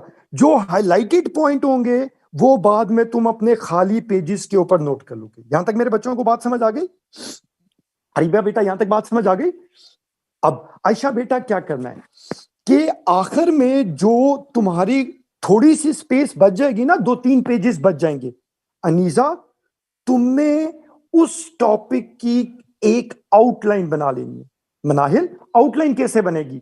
सर ने पहला हेडिंग ये बनाई थी, उसके 4 ये सब पॉइंट थे, दूसरी हेडिंग ये बताई थी, उसके 4 सब ये पॉइंट थे, यानी पहले तुमने लेक्चर नोट के बुक के ऊपर क्या लिखा, एक्स्ट्रा पॉइंट्स, और बाद में लेक्चर और एक्स्ट्रा पॉइंट्स की ऐसे की तरह की एक आउटलाइन बना ली। यहां तक बात क्लियर हो गई? यहां तक बात क्लियर हो गई? और उसके बाद किताब को कह देना है तलाक तलाक तलाक। यहां तक मेरे बच्चों को बात क्लियर हो गई? अब अनीसा बेटा, इस स्ट्रेटेजी के ऊपर तू पूरे का पूरा लेक्चर नोट करेगी। अब आ जाओ रिवीजन फेज पे क्या करना है। अरीबा बेटा, रिवीजन फेज पे क्या करना है? अरीबा, जब रिवीजन करनी है तो तूने किताब को दोबारा हाथ नहीं लगाना। अरीबा, जब रिवीजन करनी है तो तूने किताब को दोबारा हाथ नहीं लगाना। अब रिवीजन करते हुए तुमने कौन सा स्टेप करना है? ठीक हो गया? रिवीजन करते हुए तुमने कौन सा स्टेप करना है? नहीं, पहली रिवीजन, पेपर से पहले वाली रिवीजन मारूश बेटा। अब इस बार तुमने रिवीजन करते हुए स्ट्रेटेजी थोड़ी सी उल्टी करनी है। पहले तुमने हर टॉपिक की आउटलाइन पढ़नी है, यानी आउटलाइन को तैयार करना है, और वंस आउटलाइन हो गई फिर लेक्चर और एक्स्ट्रा पॉइंट्स पढ़ने। यहां तक मेरे बच्चों को बात क्लियर हो गया? यहां तक मेरे बच्चों को बात क्लियर हो गई? और सबसे आखिरी दिन, पेपर वाली रात, तुमने क्या करना है? तुम लोगों ने सिर्फ और सिर्फ आउटलाइन पढ़ के चले जाना है। मरियम पुत्र, तीनों स्टेप की तैयारी क्लियर हो गई? ठीक हो गया। अब जैसे शाहरुख खान कहते थे ना, 6 दिन लड़की इन, तो मैंने तुम्हें आईआर पूरी नहीं पढ़ानी। मैंने तुम लोगों को पेपर 1 तकरीबन 80% कराना है और पेपर 2 का हिस्ट्री वाला पार्ट करवाना है। मेरी टोटल क्लासेस होंगी 12 अरीबा, जिसमें तुम्हारे पेपर 1 के 7 में से तकरीबन 6 सवाल मैं करवाऊंगा और पेपर 2 के 7 में से तकरीबन 3 सवाल मैं कराऊंगा। ठीक हो गया? बाकी तुम्हारी दूसरे सब्जेक्ट्स के अंदर स्पेशल क्लासेस होंगी। जैसे ऑर्गेनाइजेशंस की तुम्हारी क्लासें सेपरेट होती हैं, रिलेशंस की क्लासें तुम्हारे सेपरेट होती हैं। ठीक हो गया? करंट अफेयर वाले टॉपिक सिर्फ फरीद के पास होंगे।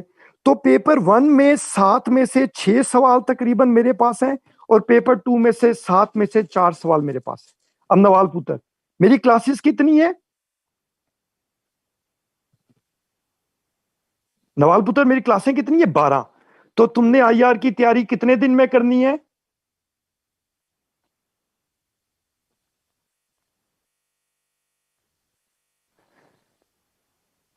तुमने आईआर की तैयारी कितने दिन में करनी है? मनुष्य जवाब दो।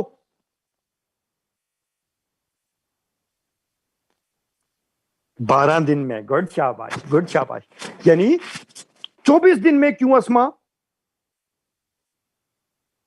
तूने मेरे से मनहूस औरत हिना 24 दिन में क्यों? आज मेरा लेक्चर है तो आज पूरा दिन मेरा है ना मनहूस औरत। सारे के सारे पौड़ी टकरे हो मुझे। ठीक हो गया? तो अगर आप लेक्चर के साथ साथ चलोगे, ठीक हो गया? अब मरियम पुत्र, मरियम मेरी बात सुन। मरियम, मेरी एक छोटी सी बात सुन ले मेरा बच्चा, ठीक है? मेरी छोटी सी एक बात सुन ले मरियम मेरा बच्चा। देख, मैं कोई अच्छा इंसान नहीं हूं, मैं बहुत बुरा इंसान हूं, लेकिन मेरे अंदर एक छोटी सी खूबी है कि मेरे बुजुर्ग मुझे जो नसीहत करते हैं मैं उन पे अमल करता हूं। और मेरे अंदर जात में मेरी कोई अच्छी बात नहीं है, लेकिन जो मेरा बड़ा कह दे मैं उस पर अमल करता हूं। अरीबा बेटा, मेरे बाप की मुझे एक छोटी सी नसीहत है, और वो नसीहत ये है कि हसन बेटा, जिस चीज पे तुम मेहनत कर लो, मेक इट श्योर कि उस पे किसी और को मेहनत ना करनी पड़े। आईआर के अंदर मेहनत हो चुकी है, बुक पे मेहनत हो चुकी है, मैं लेक्चर पे मेहनत करूंगा, मैं अपना गला फाड़ूंगा, अपना खून जलाऊंगा। ठीक हो गया? मैं हर सूरत पे तुम्हारे अंदर आईआर उंडेलने की कोशिश करूंगा। बात समझ आई या नहीं आई? ठीक हो गया? अब तुम लोगों ने अपने नोट्स बनाने नहीं बैठ जाना। यही लेक्चर बुक तुम्हारे नोट्स हैं, यही तुम्हारी आउटलाइंस हैं, यही तुम्हारी रिवीजन्स हैं, यही तुम्हारा पढ़ने का तरीकाकार है। चुनाचे lecture is more than enough, one time book reading और आउटलाइंस। इसके अलावा आपने कोई नोट्स नहीं बनाने हैं। और अगर आप इस स्ट्रेटेजी के ऊपर कंफर्टेबल हो जाओ मेरा बच्चा, आप इस स्ट्रेटेजी को दूसरी चीजों में भी इस्तेमाल कर सकते हैं। आप इसे दूसरी चीजों में भी इस्तेमाल कर सकते हैं। लंबे लंबे नोट्स बना के टाइम जाया करने की कोशिश नहीं करनी। हो गया मेरा बच्चा? यहां तक कॉन्सेप्ट क्लियर हो गया? यहां तक कॉन्सेप्ट क्लियर हो गया? तुमने प्लीज प्लीज प्लीज, ठीक हो गया, तुमने वो 12 दिन मुझे देने। अगर तुम वो 12 दिन दोगे तो तुम्हारी आईआर की टेंशन मेरी है, तुम्हारी नहीं है। तुमने वो 12 दिन मुझे दे देने, मैं तुम्हें हर टॉपिक के एग्जैक्ट पेज नंबर बताऊंगा। ठीक हो गया? हर टॉपिक में तुम्हारे दिमाग में उंडेलने की कोशिश करूंगा। जब तुम बुक पढ़ोगे तो तुम्हें ऐसा लगेगा कि ये तो सब कुछ हमने सुन रखा है। ठीक हो गया? तुम्हें इंशाल्लाह ताला बुक रीडिंग में कोई इशू नहीं होगा इंशाल्लाह। मुझे अपने मालिक पे ईमान है पूरा। ठीक हो गया? आई होप सो मेरे बहनों भाइयों को चारों एस क्लियर हो गए। ठीक हो गया? सिग्निफिकेंस, स्कोरिंग, ठीक है, सोर्सेस और स्ट्रेटेजी। क्लियर मेरा बच्चा?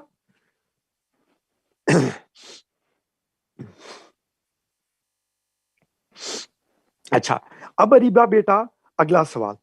अरीबा बेटा अब अगला सवाल मेरा बेटा। अरीबा आखिरी सवाल। देखो 99% लोगों के लिए दो ही ऑप्शंस हैं कि या वो आईआर रखें या वो पॉलिटिकल साइंस रखें। या वो आईआर रखें या वो पॉलिटिकल साइंस रखें।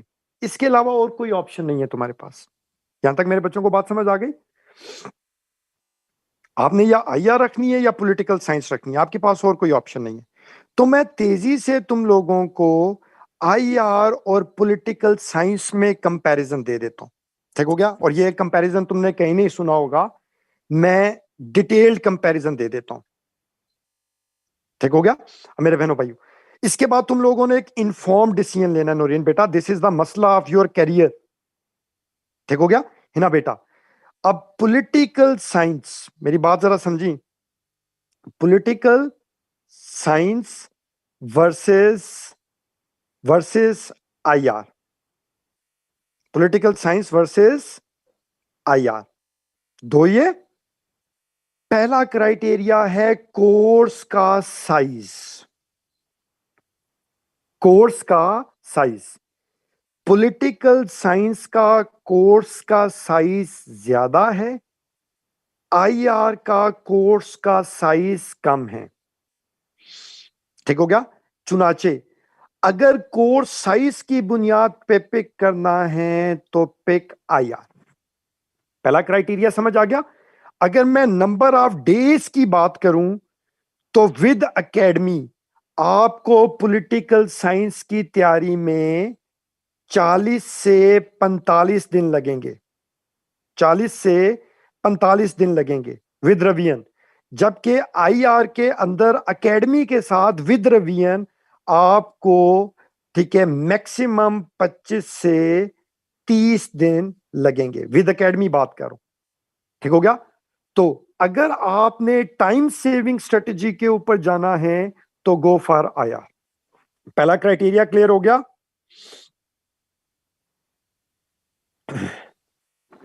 पहला क्राइटेरिया क्लियर हो गया? अच्छा, नंबर दो है आप लोगों की, दूसरा क्राइटेरिया है आप लोगों की क्रैमिंग, रट्टा।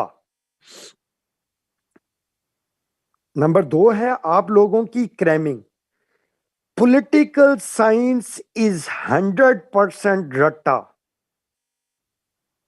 पॉलिटिकल साइंस में 100% रट्टा है। ठीक हो गया? इसके अंदर आपको हर चीज को क्रैम करना पड़ेगा। ड्राई सब्जेक्ट है, ये ड्राई सब्जेक्ट है। जबकि आईआर में सिर्फ 20% रट्टा है हिस्ट्री वाले पोर्शन में, बाकी 80% आईआर सिर्फ कॉन्सेप्ट है। अगर आईआर का कॉन्सेप्ट क्लियर है, पेपर मैनेज कर लोगे। लेकिन पॉलिटिकल साइंस में अगर आपको हर चीज मेमोराइज नहीं होगी, रट्टा नहीं होगी, तो आप पॉलिटिकल साइंस को डिफेंड नहीं कर सकते हो। तो अगर आप रट्टे वाले स्टूडेंट हो, गो फॉर पॉलिटिकल साइंस। लेकिन अगर आप कॉन्सेप्ट वाले स्टूडेंट हो, गो फॉर आईआर। दो क्राइटेरिया क्लियर हो गए? दो क्राइटेरिया क्लियर हो गया मेरा बच्चा? ठीक हो गया। नंबर तीन क्राइटेरिया, तीसरा क्राइटेरिया है मेरे बहनों भाइयों, ओवरलैपिंग का। पॉलिटिकल साइंस ओवरलैप करती है पब्लिक एडमिनिस्ट्रेशन के साथ और कॉन्स्टिट्यूशनल लॉ के साथ और फिलॉसफी के साथ। ठीक हो गया? पॉलिटिकल साइंस, ठीक है, इन सब्जेक्ट्स के साथ, ठीक हो गया, ओवरलैप करती है। बाकी कंपलसरी में पॉलिटिकल साइंस का कोई मेजर रोल नहीं है। शायद एक आधा सवाल आ जाए पाक अफेयर्स में, इसके अलावा पॉलिटिकल साइंस की कंपलसरी में कोई ओवरलैपिंग नहीं है। लेकिन आईआर आपके एसे को सपोर्ट करती है, आईआर आपकी पाक अफेयर को सपोर्ट करती है, करंट अफेयर को सपोर्ट करती है, इंटरनेशनल लॉ को सपोर्ट करती है, यूएस हिस्ट्री को सपोर्ट करती है, सोशियोलॉजी को सपोर्ट करती है। बात समझ आई या नहीं आई? तो अगर आपने कंपल्सरीज को बूस्ट करना है, मस्ट गो फॉर आईआर। लेकिन अगर आपने पॉलिटिकल साइंस पे जाना है तो फिर आपको सब्जेक्ट्स भी वही रखने पड़ेंगे, कॉन्स्टिट्यूशनल लॉ वगैरह वगैरह वगैरह। जी, सोशियोलॉजी को भी इंटरनेशनल पॉलिटिकल कम्युनिटी के अंदर है ही सारे के सारे सब्जेक्ट कॉन्सेप्ट सोशियोलॉजी वाले।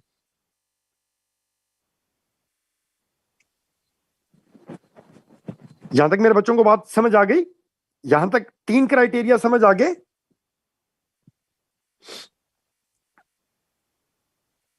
तीन क्राइटेरिया समझ आ गए, बल्कि चार मैंने क्राइटेरिया करवा दिए। आखिरी क्राइटेरिया है स्कोरिंग। आखिरी क्राइटेरिया है स्कोरिंग।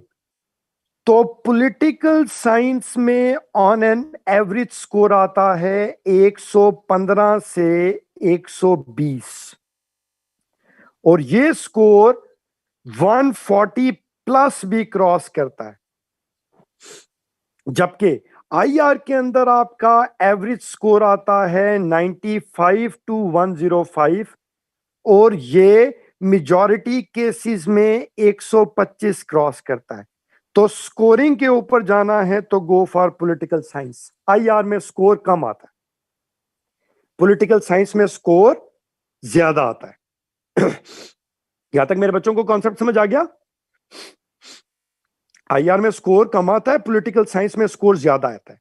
लेकिन अनीजा बेटा दूसरी बात, क्योंकि आईआर की वजह से आपका कंपल्सरी मजबूत हो जाता है, तो ऑन एन एवरेज आपको 5 नंबर, ठीक है, 5 नंबर करंट अफेयर, 5 नंबर पाक अफेयर, 5 नंबर ऐसे, ऑन एन एवरेज 10-15 नंबर आपको एडिशनल मिलते हैं आईआर के अंदर। बात समझ आई या नहीं आई? यहां तक बात समझ आ गई? तो अगर आपने मार्क्स पे जाना है, अगर आपने मार्क्स पे जाना है, पॉलिटिकल साइंस इज अ बेहतर ऑप्शन।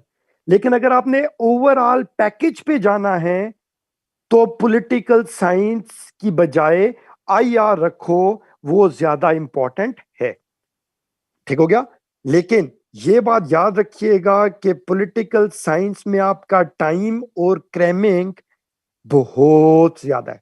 जिन लोगों को ड्राई फिलॉसफीज नहीं समझ आती वो पॉलिटिकल साइंस का रिस्क ना ले। यहां तक मेरे बच्चों को बात क्लियर हो गई? यहां तक मेरे बच्चों को बात क्लियर हो गई? ठीक हो गया। अब आखिरी एक मशवरा है, आखिरी एक मशवरा है। आयशा, इसलिए कम नंबर आते हैं क्योंकि लोगों को आईआर की थ्योरी अप्लाई नहीं करनी आती। अगर आपकी मजबूरी है, आपकी पसंद है या आपकी चॉइस है कि आपने आईआर रखनी है, तो फिर आपको कम से कम 3 सब्जेक्ट ऐसे जरूर रखने हैं जो आपको 70 से ऊपर नंबर दे। बात समझ आई या नहीं आई? फिर आपने 3 सब्जेक्ट ऐसे जरूर रखने हैं जो आपको 70 से ऊपर नंबर दें। For example governance and public policy, for example Punjabi, Pashto, Balochi, Sindhi. बात समझ आई या नहीं आई?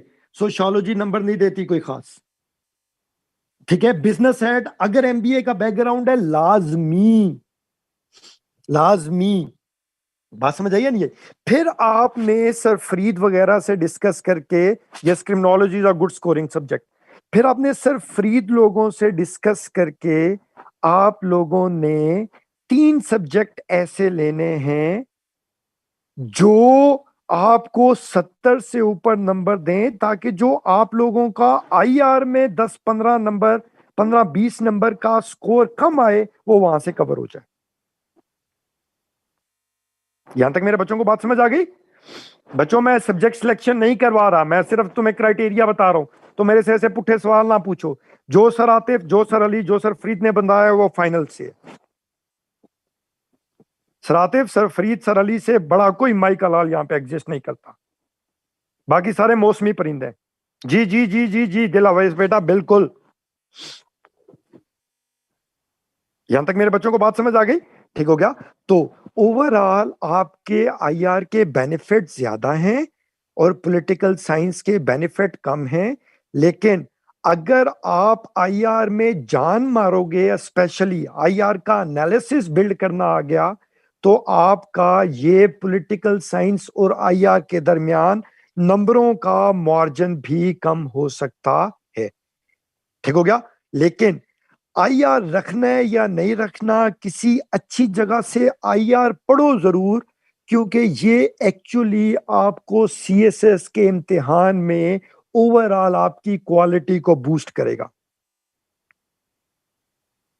नहीं, गौसिया नायत कभी भी नहीं, सोची भी ना कुड़िए, सोची भी ना। पंजाब के अलावा सारे आईआर रख लो।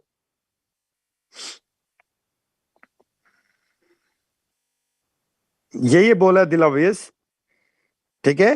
अगर पंजाब वालों ने आईआर रखनी है तो मेहनत करनी है मेरा बच्चा। पंजाब में कंपटीशन ज्यादा होता है ना, पंजाब वाले भी रखो, मनूस, अनीजा, लेकिन ज्यादा पढ़ना मलंगनी।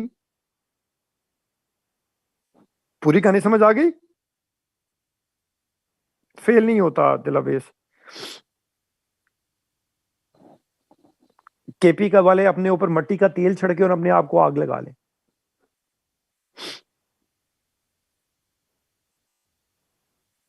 यहां तक कहानी समझ आ गई? ठीक हो गया। तो बच्चों हर एंगल से आईआर का इंट्रोडक्शन क्लियर हो गया।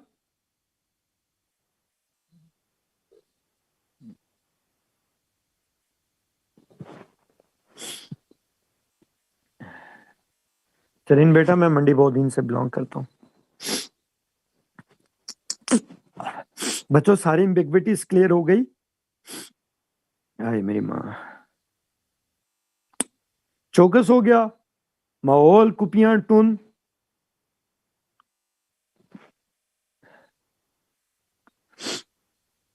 कोई कोई मेरा बच्चा कोई एम्बिग्विटी रह तो नहीं गई?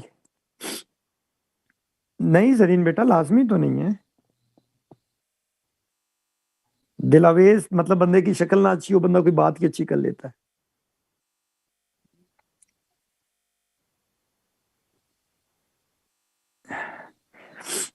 बच्चों आज की क्लास वाइंड अप कर दें, मेरी हालत जो है ना बहुत आउट हो रही है। अगली 2 क्लासों में हम आधा आधा घंटा ज्यादा पढ़ लेंगे।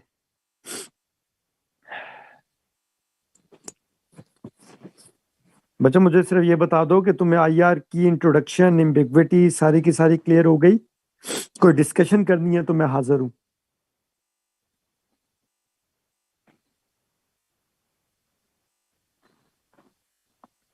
मरोश बेटा, बेटा बात सुन, मैंने आईआर पढ़ाना है, ठीक हो गया। तो आईआर का रिश्ता तुम देखने के लिए आए थे, तो मैंने आईआर को मेकअप लगा। बात समझ आई या नहीं आई? ठीक हो गया। तू सोच समझ के रख मलंगनी।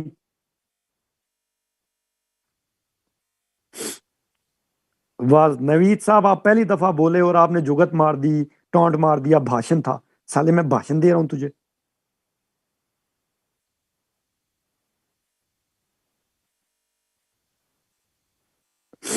अच्छी किताब है, अच्छी किताब है उसमें मेरा बेटा।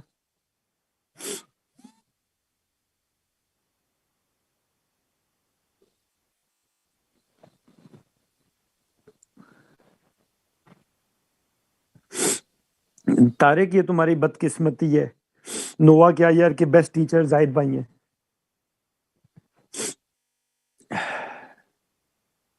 जी जरीन पुत्र। और शहबाज यार इससे क्या लेना देना है कि तू इस्लामाबाद से दे या जिधर मर्जी थे दे।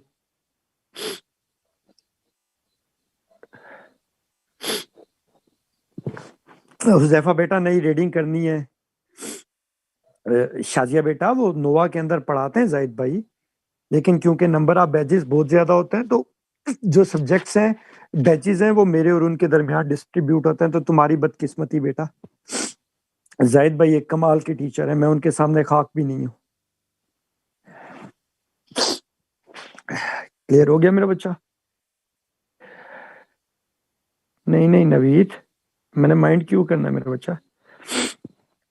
ओके यार, अगली क्लास के अंदर पढ़े, मुझे अब हालत मेरी आउट हो रही है।